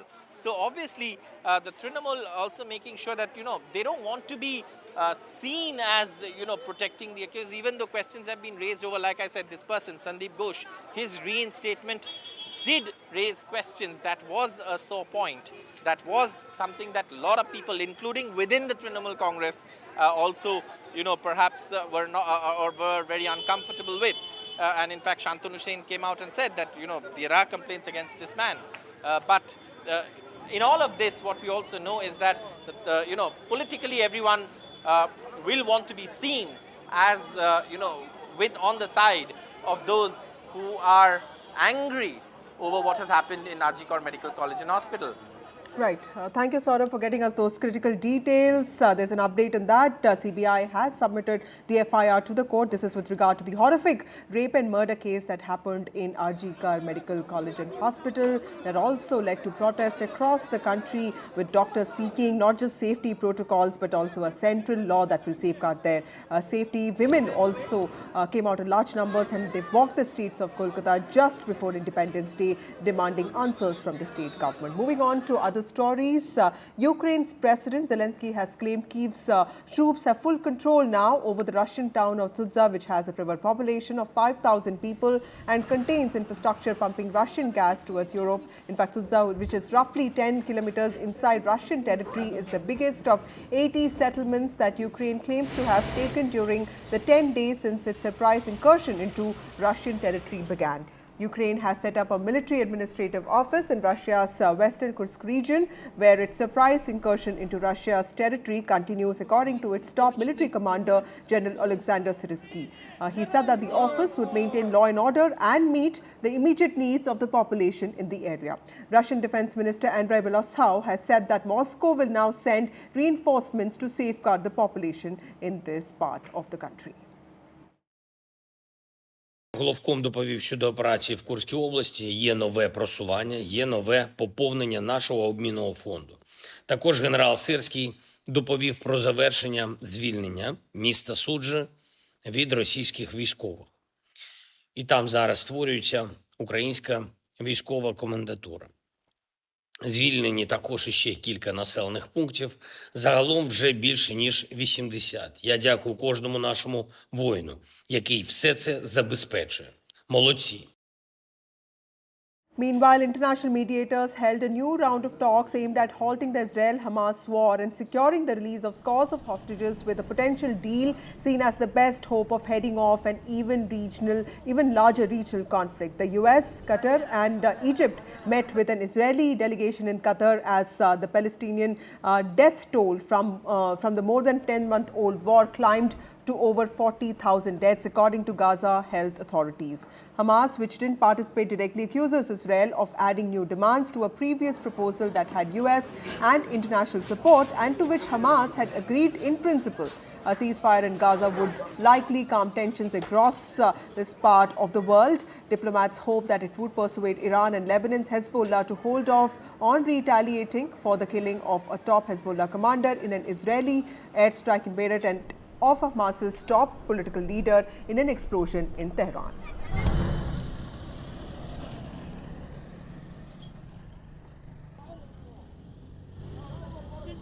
Volker Turk, the High Commissioner for Human Rights, said that today marks a grim milestone for the world, with 40,000 Palestinian lives officially confirmed to have been lost, according to Gaza's health ministry. Most of the dead are women and children. This unimaginable situation, he said, is overwhelmingly due to recurring failures by the Israeli Defense Forces to comply with the rules of war. Talks are moving forward today in Doha. President Biden directed Director Burns and Brett McGurk to participate for the United States. They're on the ground right now working with representatives from Israel, Qatar, and Egypt. Qatar and Egypt are in turn mediating with Hamas. The resumption of these talks is an important step, and in the lead up to this meeting, we'd already narrowed some gaps. International mediators are holding a new round of talks in Qatar aimed at halting the war in Gaza and bringing home scores of hostages held there. There are still sticking points between Israel and Hamas, including over whether Israel will maintain troops in certain parts of Gaza or whether any ceasefire becomes permanent. Hamas, meanwhile, hasn't said whether it is participating in the talks or not.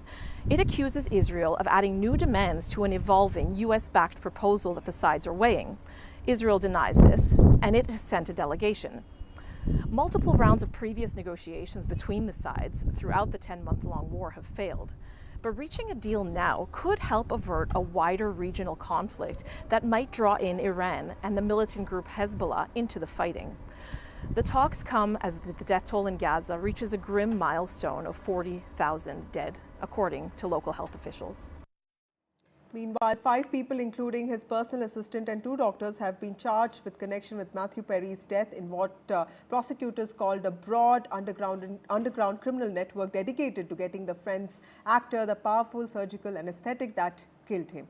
US lawyer Martin Estrada said that the doctors preyed on Perry's history of addiction in the final months of his life last year to provide him with ketamine in amounts they knew were dangerous to the actor. Perry died in October due to a ketamine overdose, and prosecutors said he received several injections on the day he died from his live-in personal assistant Kenneth Ivamasa, who found Perry dead later that day and was the first to talk to investigators. Time for a short break. More news and updates on the other side.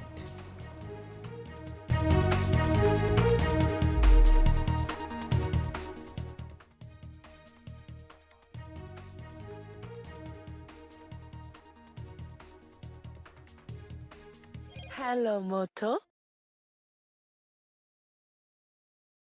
Motorola Razr 50 Ultra comes with Google Gemini.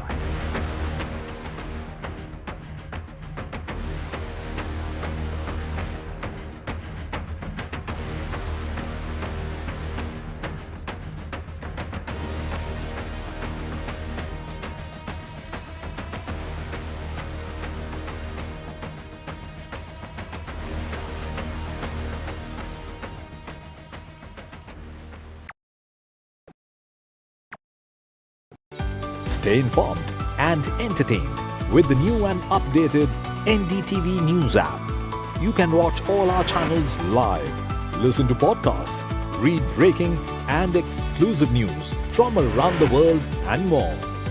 Download the NDTV app today and get access to the best journalism and storytelling on your smartphone or tablet. The NDTV app. News that matters to you. Hello and welcome to India Sense, where I speak with global opinion makers. The United States has made a strategic decision over the last 20 years to move closer to India.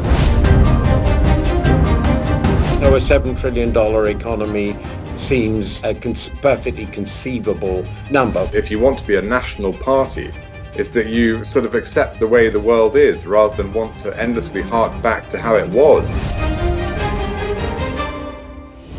Modi is promoting the digitization of the economy, which is accelerating growth in the country. Landslide devastation in Kerala's Wayanad. Join NDTV's initiative. Donate for Kerala.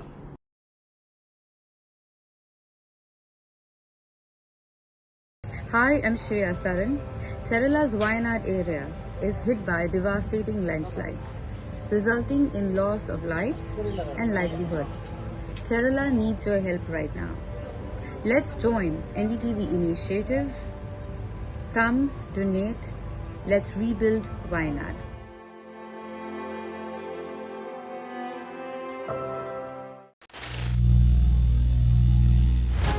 Some people say the metaverse will only be virtual. One day this lecture hall will be made of code, and driverless cars would be trapped in intersections. But even in this maze of the future, you can't wish away health. It's time to become more resilient.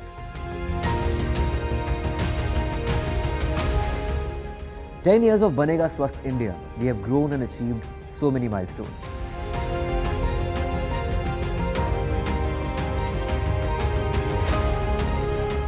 And now I have a plan to beat the urgency, to stop breathing with difficulty, to relieve getting choked with inactivity.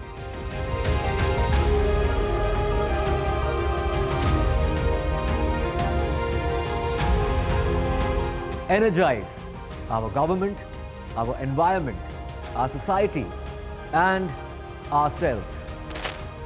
Everyone, everywhere, every day.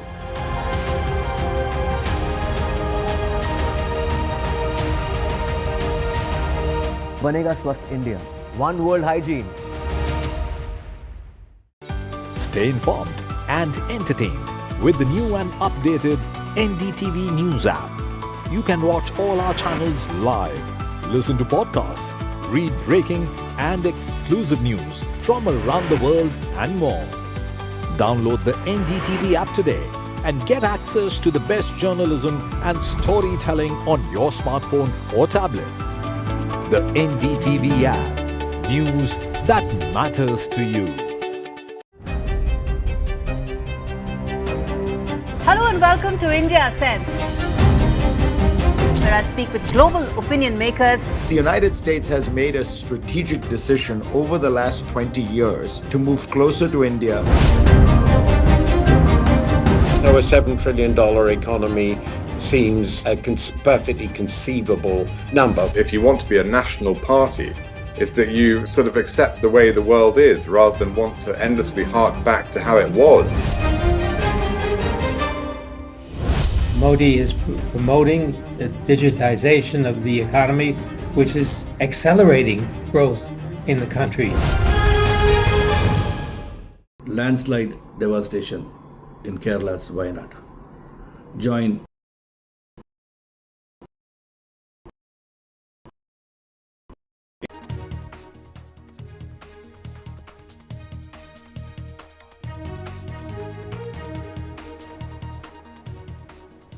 Well, the most important dates of crucial assembly elections in Haryana and Jammu and Kashmir are supposed to get announced today in a short while from now. Also, doctors across the country are protesting against the horrific rape and murder of a junior doctor in Kolkata recently. We'll get you all that and more in this bulletin, but first up, the headlines. Election Commission is all set to announce assembly election dates today. Haryana, Maharashtra, Jharkhand to go to polls this year. Jammu and Kashmir will go to polls after almost 10 years. Calcutta High Court takes up RG Kar Hospital vandalism case. Calcutta High Court has said that the state machinery had failed. Kolkata police arrest 19 over what really happened on the night before Independence Day. Health Ministry, in fact, has said that heads of institutions must file any violence FIR within anytime there's an untoward incident in the campus of the medical hospital. Will KTR use the same language for sister? This is what Telangana minister's KTR's shocking statement said. In fact, women can break dance on buses. That's the statement that is being seen as very controversial now. KTR had mocked women for peeling onions on state bus service. ISRO successfully launched an Earth satellite mission into intended orbit. The space agency launched its third and final developmental flight. Apart from African nations now, Sweden and Pakistan have also reported first cases of Mpox. These are the first cases of Mpox outside Africa. Over 400 dead in Democratic Republic of Congo. WHO meanwhile has issued a global health alert warning of possible spread of the virus to other countries. Prime Minister Narendra Modi, meanwhile, has interacted with Indian Olympics champions. He hailed their spirit and said the entire nation is proud of their work. And he also told the athletes that it's time to keep preparing for the 2036 Olympics. The Indian men's hockey team, which earned its second consecutive Olympic bronze, presented the Prime Minister with a hockey stick that was signed by all the players. Well, Election Commission is all set to announce the schedule for assembly elections today. Assembly elections are slated to be held in Jammu Kashmir, Haryana, Maharashtra and Jharkhand. But in focus are, of course, the states of Haryana and the Union Territory of Jammu and Kashmir. Haryana saw even Stevens' performance by the Congress and the BJP in the Lok Sabha elections of 2024. And Jammu Kashmir has been waiting for elections for the past 10 years. The Election Commission recently visited Jammu and Kashmir and Haryana to oversee the poll preparedness, also assess the logistics, but it also visited Maharashtra and Jharkhand last month in July. The term of the Legislative Assembly of Jharkhand ends in January 2025. In fact, this all-important presser of the Election Commission is slated to happen at 3 p.m. today.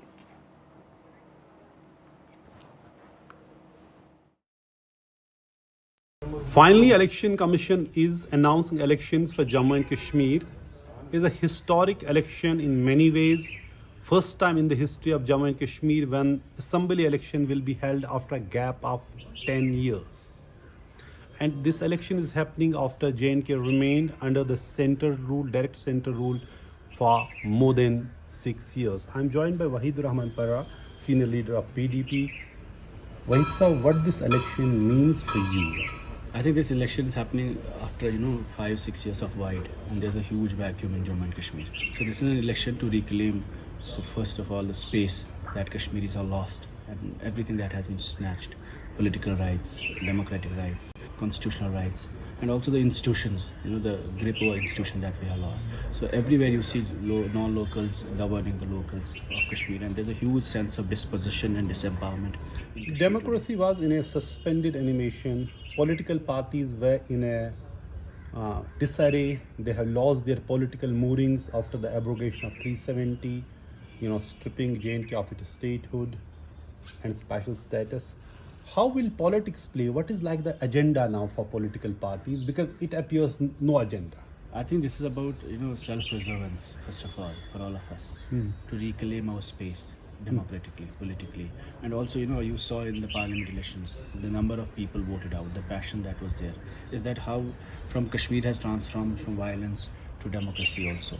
And how people would earlier, young people would pelt stones, have preferred pelting votes as an act of anger or as an act of resistance in many ways to register their protest. So democratically, people are trying to express themselves. They want to break the cycle of silence, the fear in Jammu and Kashmir, the raid raj that's happening. Finally, Election Commission is announcing elections for Jammu and Kashmir. It is a historic election in many ways. हम लोग 50 सीटों से ज़्यादा लेंगे, हम हुकूमत बनाए। अरे बनाओ, किसने रोका? और चोरी मत करो। इलेक्शन कमीशन का फायदा मत उठाओ और लोगों को हक दो। बंद कर देते हैं, कई इलाकों में बंद कर देते हैं, उनको आने नहीं देते, वोट डालने नहीं देते। अगर आपने अपनी तकदीर बदलानी है, अपने बच्चे की तकदीर बदलानी, बेटी की तकदीर बदलानी, तो ये वोट जो है इसको इस्तेमाल कीजिए। My colleague Nazir joining us with more details on this. Nazir, the J&K Assembly polls date could be announced today is what we hear. It's interesting because Lok Sabha elections presented, the picture of Jammu and Kashmir as a place that's completely ready for elections because the voting percentage was the highest that Jammu and Kashmir has seen in the last 37 years. But of course, there have been a spate of attacks, terror attacks in the last few months. Tell us how critical are these dates and what is the sentiment on the ground? Well, number one, it appears that the J&K administration, it seems they have been taken by surprise when Election Commission announced that they are announcing poll dates today. So the code of conduct will come into force by 3 p.m. this evening, today. So what they did, they issued slew of orders of transfers. 156, more than 150 officers have been transferred. Among them are SPs of 10 districts, DCs of 5 districts, and then there are DIGs, there are IGPs. Large-scale transfers have been made since last night, particularly since this morning. Opposition has clearly, objected to it. Umar Abdullah tweeting and saying, "What is this?" and asking Election Commission to see if it is being done with this thing to change things on during elections. Having said that, this is an election which everyone was waiting for. for last many years. Because elections here mean just more than a vote. Here, people have given their lives for the right to vote during militancy when there was a boycott call. Those who would defy boycott call would face the wrath of militants. Many were killed just for their right to vote. Now, because for last 6 years, there was no elected government. Democracy was literally in a suspended animation. And finally, election commission, despite warnings by so many people, look, there's a militancy, they are attacked. When full election commission visited here recently, Chief Election Commissioner Mr. Raju Kumar said that no external or internal threat or the force can derail the electoral process. He said no militant, it is like a chicken and egg situation if we say there are militant attacks in Jammu, etc. So nothing is going to deter us. He said we have to build on the momentum and the enthusiasm of people who have shown during the recent parliament elections, which have witnessed a record voting. So people actually repose their faith in democracy. So he said, we want to build on this. So finally, Jammu and Kashmir will witness this election. This is first election after a gap of 10 years, which is the longest gap in the history of Jammu and Kashmir. This is the first election in the union territory of Jammu and Kashmir. So it is also an election which after the abrogation of Article 370, and voters will decide whether they have approved what the BJP or central government has done or not. These are the results of these elections. But at the outset, who wins and who loses, that's not important. Important is that finally the democracy is being revived. Finally, people will get a chance to vote and elect their representatives. During Prime Minister's visit here in Srinagar in June, he said that the people will soon have their own elected representatives. There will be assembly election, and also statehood will be restored. These are two things which even the Constitution Bench of the Supreme Court, during its hearing or the judgment verdict on Article 370, has said it has directed the Election Commission to conclude elections before September 30 and also restore the statehood. That was the direction to the central government. So it's after elections, it's expected that the statehood will be also restored. So every party is happy because political parties have lost their moorings. They don't have, what would they stand for? That whole politics has changed. It has been a huge disruptor in Jammu and Kashmir, August 5, 2019. Since then, a lot of things have changed in Jammu and Kashmir. But was missing badly by a common man was the democracy. But finally, elections are taking place, and by 3 today, just in an hour or so, we would know what are the dates and how many phases would be there. But finally, good news is that Jammu and Kashmir will finally have assembly election after a gap of 10 years. Well, Nazir, when it comes to political narratives and political campaigns, the demand for statehood has been reiterated by political parties time and again. But when it comes to the BJP, it has been talking about this development narrative in J&K. It has been talking about the benefits of abrogation of Article 370. The politics of J&K also seems to be, quite in a bit of a flux with Omar Abdullah saying that he will not be contesting assembly polls anymore. How does it look like from the ground? How are political parties preparing for this? There are several other players, smaller players, even as the BJP does not have that much of a stake. How do you see politics prepping for these elections? Well, clearly, this is the first election post-abrogation of Article 370. This will also show the will of people, which side of the fence they belong, whether they have actually approved what center has done or they are rejecting it. But here, political parties, even BJP has been saying that it was an interregnum, this union territory. Jammu and Kashmir was a state and it will be a state. Prime Minister, Home Minister, Amit Shah also, they have reiterated the restoration of statehood. Nobody has a dispute over that. But what was missing was badly that there's no democracy. There were no elected representatives. Even Prime Minister during his visit said, look, the people will elect their representatives so that they will address their problems. So people also, everyone knows there was a democracy deficit, despite the claims of, development, all that is there. But nothing is a replacement and alternative to democracy and democratic rights of the people. That's what everybody was asking for. And when Election Commission came here, they said, look, there was a delimitation which took 2 years.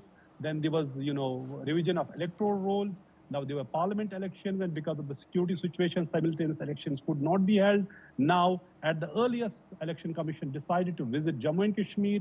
They took the feedback from all the political parties, from the officers, and finally, they have decided to hold elections. And and go by and abide by the direction which have been given by the Supreme Court, which is holding elections by September 30. So that is finally happening. As I said, it is a historic election in many ways. And because in Jammu and Kashmir, people have fought militancy, they have taken bullets for the right to vote. Large number of people have been killed just because they stood by democracy and defied boycott calls. But good news is that after parliament elections, we have seen there was no boycott call, there was no, problem, violence on the ground. People came out in large numbers and reposed faith in democracy, and that is expected to be, repeated. Not just the repeated, but the numbers are expected to be much higher, given the fact we see on the ground how eagerly political parties, common people, everybody has been waiting for the day when elections will be, announced. Though there is a sense, for example, Umar Abdullah and Mehbooba Mufti, two former chief ministers, saying they will not contest elections. Umar Abdullah saying because in the union territory, the whole powers rests with the lieutenant governor, like in Delhi. So what is the fun of, contesting elections? But their parties, all the parties are contesting these elections. Thank you, Nasir, for joining us with those details and giving us that perspective. We'll keep coming back to you. The Indian Medical Association, one of the key bodies of doctors in the country, which has been at the helm of affairs of the protest, is holding a press conference. Let's listen into what Mr. Ashokan is saying. They didn't have a proper duty room in that floor. And so the seminar room was used with the 2 beds there because that was the only place perhaps they could relieve themselves. So that was very unfortunate. And this has brought out the lack of concern for the working hours of the resident doctors, their infrastructural basic needs that has also come out in this episode. The violence on the protesting doctors, we had addressed them at around 3 p.m. The violence happened at midnight. At that point of time, more than 300 of these boys and girls, all medical students, second year, third year, very young boys and girls, they were sitting there at midnight and they were, driven away. And the mob is supposed to vandalize the emergency, the floors, the equipments, and went up to the 3rd floor where the crime has occurred. So these are very serious things which have happened. One is a crime in workplace. Another is such an atmosphere of vandalism could be created in a hospital. So I think the nation is awakening that what we have been saying for the past 2 decades, that the ground reality is very different and we need a new set of laws, new set of infrastructure and security deployment in the hospitals. Yeah. You said that the midnight attackers went up to the 3rd floor where the crime was committed. What do you think was the purpose? Was it to wipe out some evidence maybe? Yes, there is a doubt that there is a purpose. There was also the purpose to terrorize the students, drive them away from the protesting place. But the very fact that it went to the 3rd floor and not further, it only proves that that vandalism was also part of the design. Now the probe has been handed over to CBI and the Chief Minister has promised that they will get to the bottom of it. And the CM is asking the doctors to call off their agitation. Do you think that, and she's saying that the demands have already been met, so why are you still protesting? Do you think the demands have been met? Sir, the boys and girls are afraid. They are simply scared. They cannot go into that place with additional security and additional, infrastructural changes. Who will walk those corridors? Who will go again there? How can you do a midnight duty? And more than the doctors, the nurses. The scare has spread to the nurses. You can see that the nurses are joining the protest everywhere. So I think it's a serious issue that the nation and the governments have to address. Yeah, they are asking for basic right of safety in workplace. It may take certain laws, new laws. It may take new infrastructure. It may take new security protocol, but it has to be in place. We owe it to women professionals. Now the doctors are, of course, are protesting. They have a right to protest, and the nation also understands their fear, their pain, their concern. But at the same time, the patients are also not getting the care that they deserve. How do you balance the two, your demand for justice as well as your commitment to the patients? I think people understand. This time people understand it very clearly that we are not fighting for the rights of the doctors alone. We are equally fighting for the daughters of this nation. That all parents understand what we mean. And we have exempted the emergencies and casualties. Only the routine services have been withdrawn for 24 hours. Yeah. You have also spoken about the need for a law to prevent these kind of, not sexual assaults, obviously that is a different area, but general assaults on medical professionals. What would you like to say a little bit more about what kind of law you would expect? There is a reluctance on the part of the government to acknowledge and admit that there is violence against doctors and hospitals. But you cannot run away from reality. We need to address. Unless you acknowledge, you will not address. There is a draft bill which was prepared in 2019, and that is there. That never went into the parliament. That's available. And during the pandemic, the Epidemic Diseases Act of 1897 was amended by an ordinance. Within 24 hours, they were able to bring it out. And later the parliament passed it in 2023. These are available things. One is in the statute. One is after multi-stakeholder consultations. Already the bill is there. Now the government is, we did meet the health minister. He was very sensitive. I told him that the profession, now the percentage of women is around 60%. And this is bound to grow. And we have a moral duty to protect them. There is a thinking in the government that they may refer it to perhaps an expert committee to look at the possibility of a bill. But that will be too little, too late. Too little, too late, because everything is in place. It only needs a political will to push the button.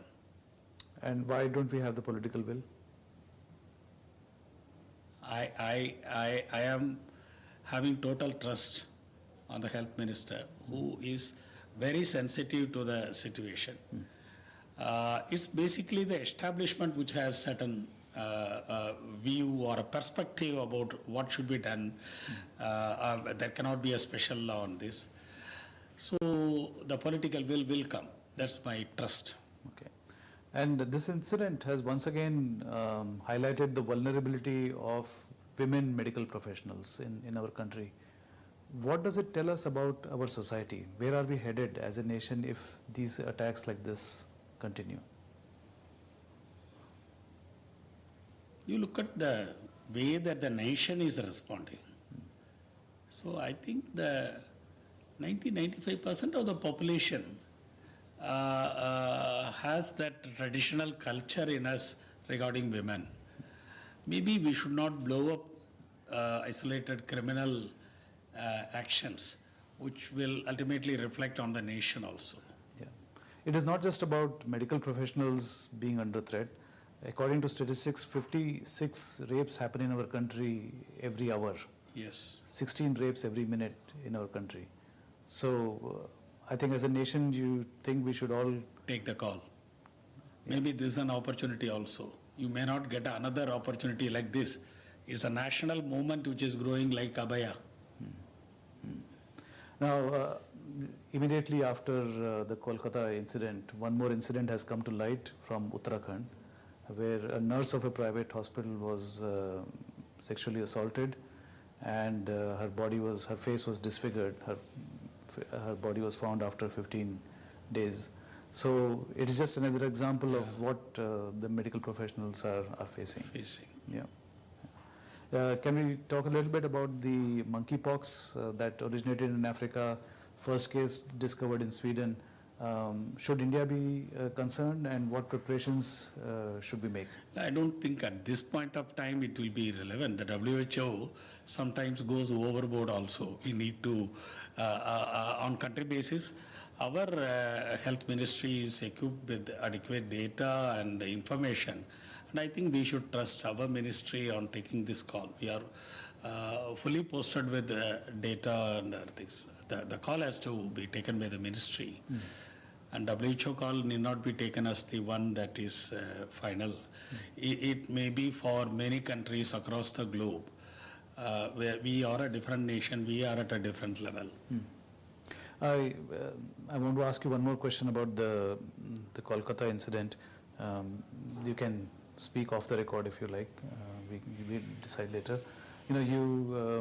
On the surface, on the face of it, it looks like just a sexual assault case, rape and murder.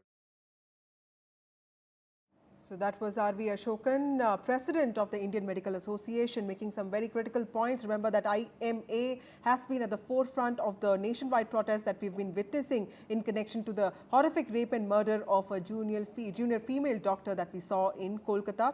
Thousands of resident doctors are protesting across the country. R.V. Ashokan, Dr. Ashokan, in fact, made some very critical points. The IMA has been asking for a central law to safeguard the rights of doctors. It has been also asking for safety protocols to be put in place. It has also been asking for better working conditions for doctors, including better waiting rooms. Remember, the 31-year-old doctor in Kolkata who was raped and murdered did not have a waiting room, and hence she had to spend the night after a 36-hour shift in the seminar room. Let me go across to my colleague Radhika Ramaswamy, who's reporting on a similar protest of doctors happening in Azad Maidan in Mumbai, where thousands of resident doctors have gathered and they've been asking for answers. Radhika, tell us, what is the sentiment on ground? Because there's a lot of comparison between Mumbai and Kolkata. What happened with Aruna Shahbag several years ago is being in some ways replayed. Now the memories of that incident have come back. Tell us, what are the doctors in Mumbai saying?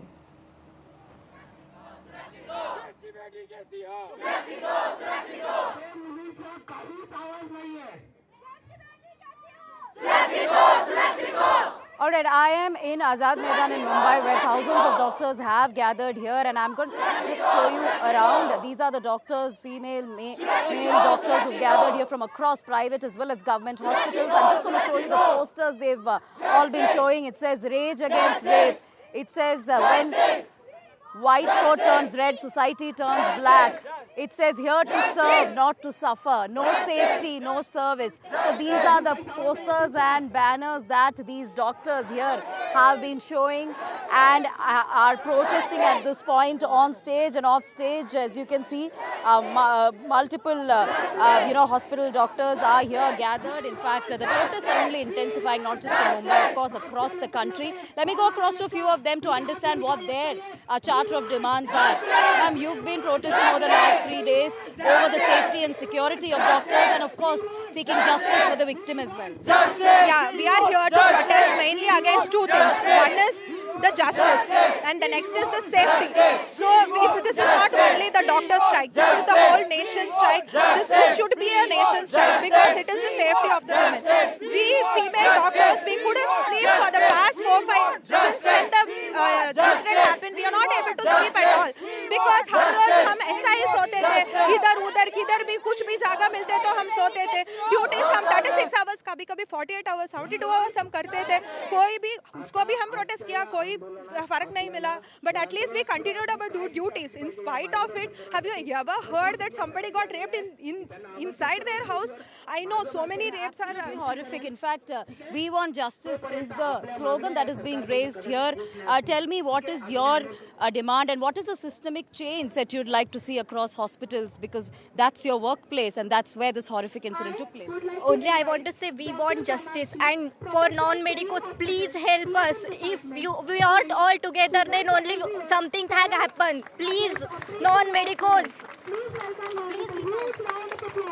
We want CPI Act to be applied for doctors' safety, and we also want for our workplace there should be one room or one restroom for doctors in every government hospital. Social Protection Act to be implemented, more safety, surveillance. You're a male doctor yourself. take us through your charter of demands, especially for your female colleagues. Like I have seen myself how my female colleagues work. They have to work 24 hours, and it's inevitable. 24 hours work has to be done. You cannot say that female doctors ko night duty exempt kar do. That is not possible because everyone has to work. The workforce is also very limited, and even in this limited workforce, the facilities are limited. Our resting facilities are limited. We don't have often a proper room to sleep, a proper place to sleep. We end up sleeping in wards and all. Everyone, including my female colleagues. So that is something that has to change, and the protection has to be ensured. Like entering hospitals like this, like goons are entering hospitals like this and causing chaos. That is just not acceptable.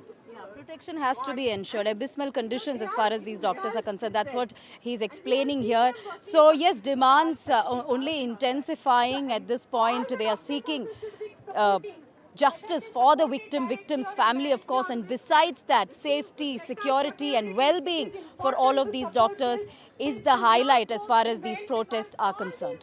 Back to you. Well, thank you, Radhika, for joining us with those details. Moving on to an associated story. In the midst of these attacks on doctors, a letter has been issued by the Health Ministry to the Director General of Health Services saying that if any incident happens to health workers while on duty, the institution will be held responsible. This is, remember, a follow-up of what happened in Kolkata's RG Kar Medical Hospital. It is state-owned. 31-year-old doctor was raped and also brutally murdered. In fact, the Health Ministry has also asked for an FIR to be lodged within 6 hours. My colleague Tanushka has more details on this. Ministry is making a very clear-cut statement here by its orders to the Directorate General of the Health Services across board that with respect to the violence that has become common against doctors and other healthcare staff in government hospitals, the number of healthcare workers that suffer physical violence during the course of their duty, it has been issued that in event of any such violence against any healthcare worker or doctors while on duty, the head of the institution shall be responsible for filing an institutional FIR within a maximum of 6 hours of the incident. This is what the memorandum says, and this makes a very strong statement with due course, keeping in view, of course, the rape and murder of the young trainee doctor at the RG Kar Medical Hospital, and with now protests breaking out nationwide with the Federation of Resident Doctors Association as well as the Indian Medical Doctors Association also calling off a strike, and doctors also coming out to the forefront stating the violence and the harassment also that they face during their shifts. So in view of this, the Ministry of Health has issued this order to the Directorate of the General of Health Services. The protests across the country are also taking place after what really happened on the eve of Independence Day, the incidents of vandalism that took place at RG Kar Medical Hospital that also saw the rape and murder of a 31-year-old doctor. This has also led to protests across the country. My colleague Pratibha Raman has details of what is happening in Bengaluru as to what the doctors there have to say. From Kolkata to different pockets of India, we've been seeing the brutality that happened in Kolkata resonate with every female doctor in all corners of India. And we are here in Bengaluru's Nimans Hospital, and you have the resident doctors who have assembled here relentlessly protesting with one main demand, and that is justice for the victim. Now, when we talk about the challenges faced by every female doctor, what are the challenges that you face, and why do you think you are protesting here today? As you might have heard in the news, we have had significant brutality, rape and murder of one of our colleagues. And the idea of this protest is you touch one, you touch all. And this is something that everybody deserves, not just doctors, a safe working space. If you look here, more than 50% people here are females. This is one profession where we will have a lot of females working. And if you cannot give us safe environment, safe workspace, how can you expect us to give our 100%? We are not asking for lesser work hours. Even if you would have heard that she was working for 36 hours, 48 hours, we are not asking for that. All we are asking for is basic safety, having a doctor's room. Also the fact that something brutal has happened, and what they're doing is every step of the day they're trying to create more injustice rather than providing justice to somebody who was working for you vehemently day and night, which is something which enrages all of us, and that is the reason we are all here. When you talk about doctors, most patients seem to be coming in with the hope that this doctor would save one's life. But you are here neglecting all the services and you're coming here to protest, and that's been one of the criticisms faced by you. How do you think you want to answer that? I think protesting, fighting for justice is definitely inconvenient. But the fact that we have to go to this extent for the government to address our concerns is very telling of the state of our country currently. This is the only way to protest, you think. But what are the key demands that you want to lay before the government? Our demands were very clear. We wanted CBI inquiry, we wanted Central Protection Act, not the act per se, just the written reassurance that we would be getting it soon. And we actually thought that now we are getting justice, CBI has taken over. What happens next is there are goons that come at night and try to vandalize and try to create physical kind of terror in the hospital. You tell us, how can we get up now? How can they really get up when there are so many atrocities going on, especially Karnataka, not new to the kind of vandalism that most of the hospitals have seen from patients themselves. A Central Protection Act and justice for the victim are the two key demands that have been laid down before the government. When will the government take note is the question that is being presented before them. With camera person Kumar, Pratibha Raman at Bengaluru's Nimans Hospital for NDTV. So doctors across the country continue to protest against the crime that happened to a 31-year-old doctor in Kolkata. Moving on to other stories, after much outrage, K.T. Ramarao, the ex-minister of Telangana, has apologized for his controversial remarks. This is after a women's panel began a probe into what he really said during a speech to party workers. KTR had spoken about women utilizing the state government's free bus travel scheme, which was introduced shortly after the Congress party came to power in the state this year. In fact, last year, Telangana's Women and Child Welfare Minister Sitaka has condemned the comments that were made by BRS working president K.T. Ramarao. He also happens to be the son of former Chief Minister of Telangana, KCR. The comments basically reflected a mindset towards women. That's what she has said. KTR had mocked women peeling onions and garlic while travelling in the free bus service of the Congress government, which was a promise that Rahul Gandhi had made as part of the guarantees, and the Telangana state government had delivered this. She also added, he had added that he had no objection to anything, even if they did a breakdance on the bus. What is the controversy and what are you asking? You have started a free bus service for women. What happened? We don't know why his comment like that, very shameful KTR comments, because in hundreds of years after that, women are coming mainstream just now only. She is doing her work only as a doctor. It is a very, very shocking me, and we are also feeling very bad. She is a well-educated and doctor. She is ready to give some birth, breathing or life, some like that type of saving lives. That is her duty. But she lost her life because of male domination, cruel mentality men's through. So here we saw KTR words also, very shameful to his and his character, because women are going free buses. So they using their works in their seat only. He compared to, okay, you don't sit in, you don't do in your own words, your own work. You can do cabaret dance and record some other tool, record dance. How it is comparing that? We are seeing since we are seeing a lot of years, women's going very long journey, even though implies. Even though I saw in secretariat, old secretariat, there is some market, vegetable market. After when they are left duty office, they took buy some vegetables, and that time not enough to again go and do their domestic works like that. So then in bus or in this train, local train, also they can do their work only. But we supported, okay, what is the wrong that work? I support, I like that. So he commented, okay, it is not wrong, but you can do break dance and cabaret dance, record dance, and full family come and do like this. Very, very feudal mentality people only talk this type of words.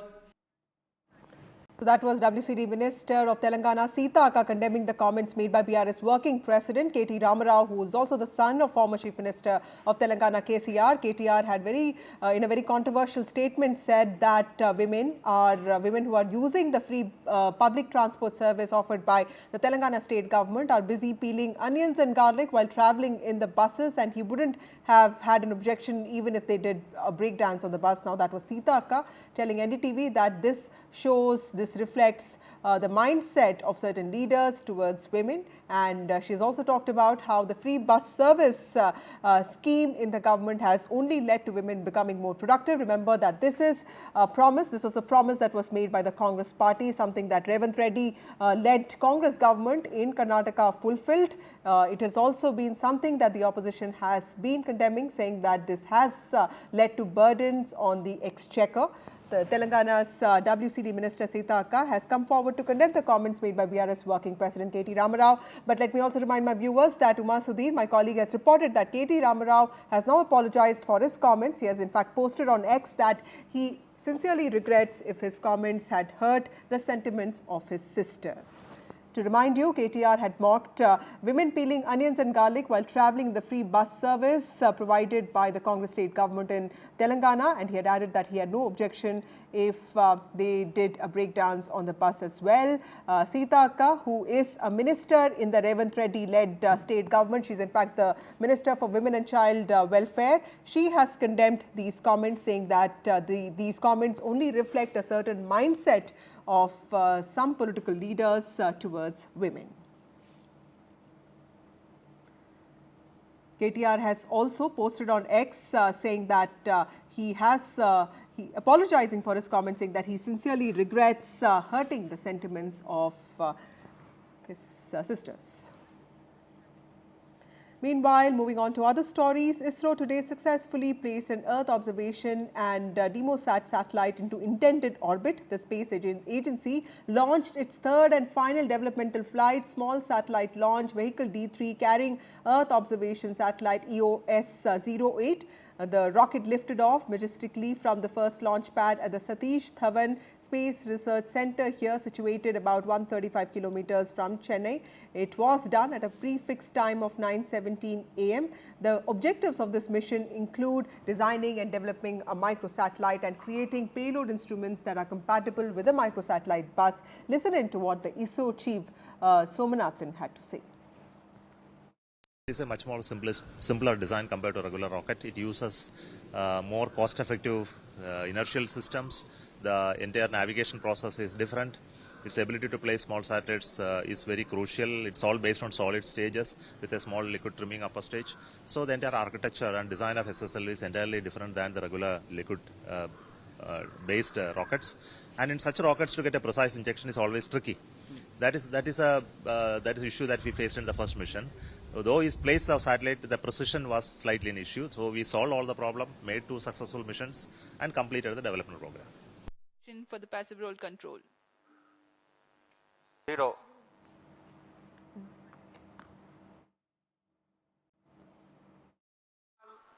Superb liftoff of SSLV D3 EOS-08 mission. Sleek rocket searing through the sky. Now, Vice President Jagdeep Dhankar has spoken on the narrative that's aimed at destroying the economy. In fact, he has said that it's extremely worrying that a person holding a constitutional position asking Supreme Court to give wings to a narrative aimed at destroying our economy. This is what Mr. Dhankar has said. He was addressing the first batch of law students at the NLU Delhi, and he has expressed concern that people holding constitutional positions are asking Supreme Court to give wings to a narrative aimed at destroying an economy. In fact, he was inferring at the comments made by Leader of Opposition Rahul Gandhi in the recent controversy involving SEBI. Listen in to what Mr. Dhankar said.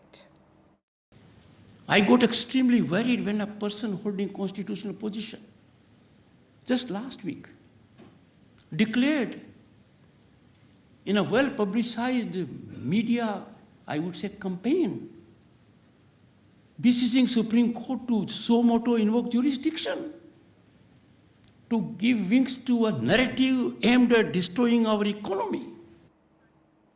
Time for a short break. More news and updates on the other side.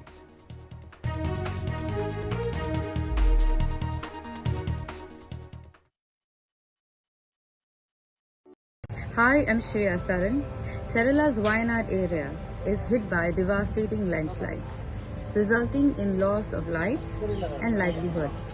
Kerala needs your help right now. Let's join NDTV initiative.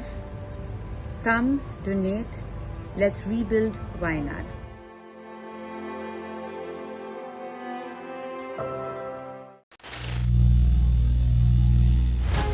Some people say the metaverse will only be virtual. One day this lecture hall will be made of code, and driverless cars would be trapped in intersections. But even in this maze of the future, you can't wish away health. It's time to become more resilient.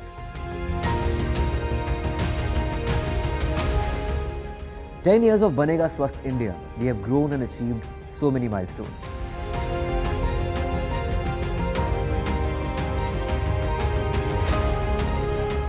And now I have a plan to beat the urgency, to stop breathing with difficulty, to relieve getting choked with inactivity.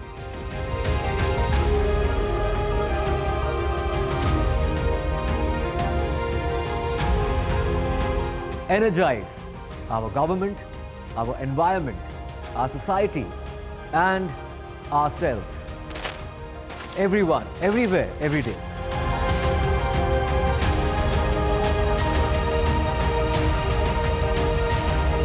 Banega Swasth India. One world hygiene. Stay informed and entertained with the new and updated NDTV News app. You can watch all our channels live, listen to podcasts, read breaking and exclusive news from around the world and more. Download the NDTV app today and get access to the best journalism and storytelling on your smartphone or tablet. The NDTV app. News that matters to you. Hello and welcome to India Sense, where I speak with global opinion makers. The United States has made a strategic decision over the last 20 years to move closer to India.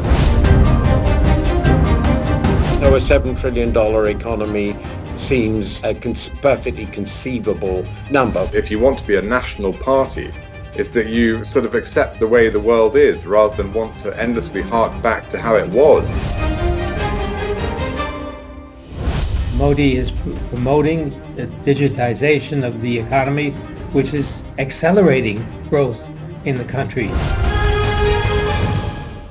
Landslide devastation in Kerala's Wayanad. Join NDTV's initiative. Donate for Kerala.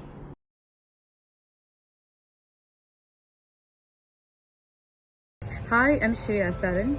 Kerala's Wayanad area is hit by devastating landslides, resulting in loss of lives and livelihood. Kerala needs your help right now. Let's join NDTV initiative. Come, donate, let's rebuild Wayanad.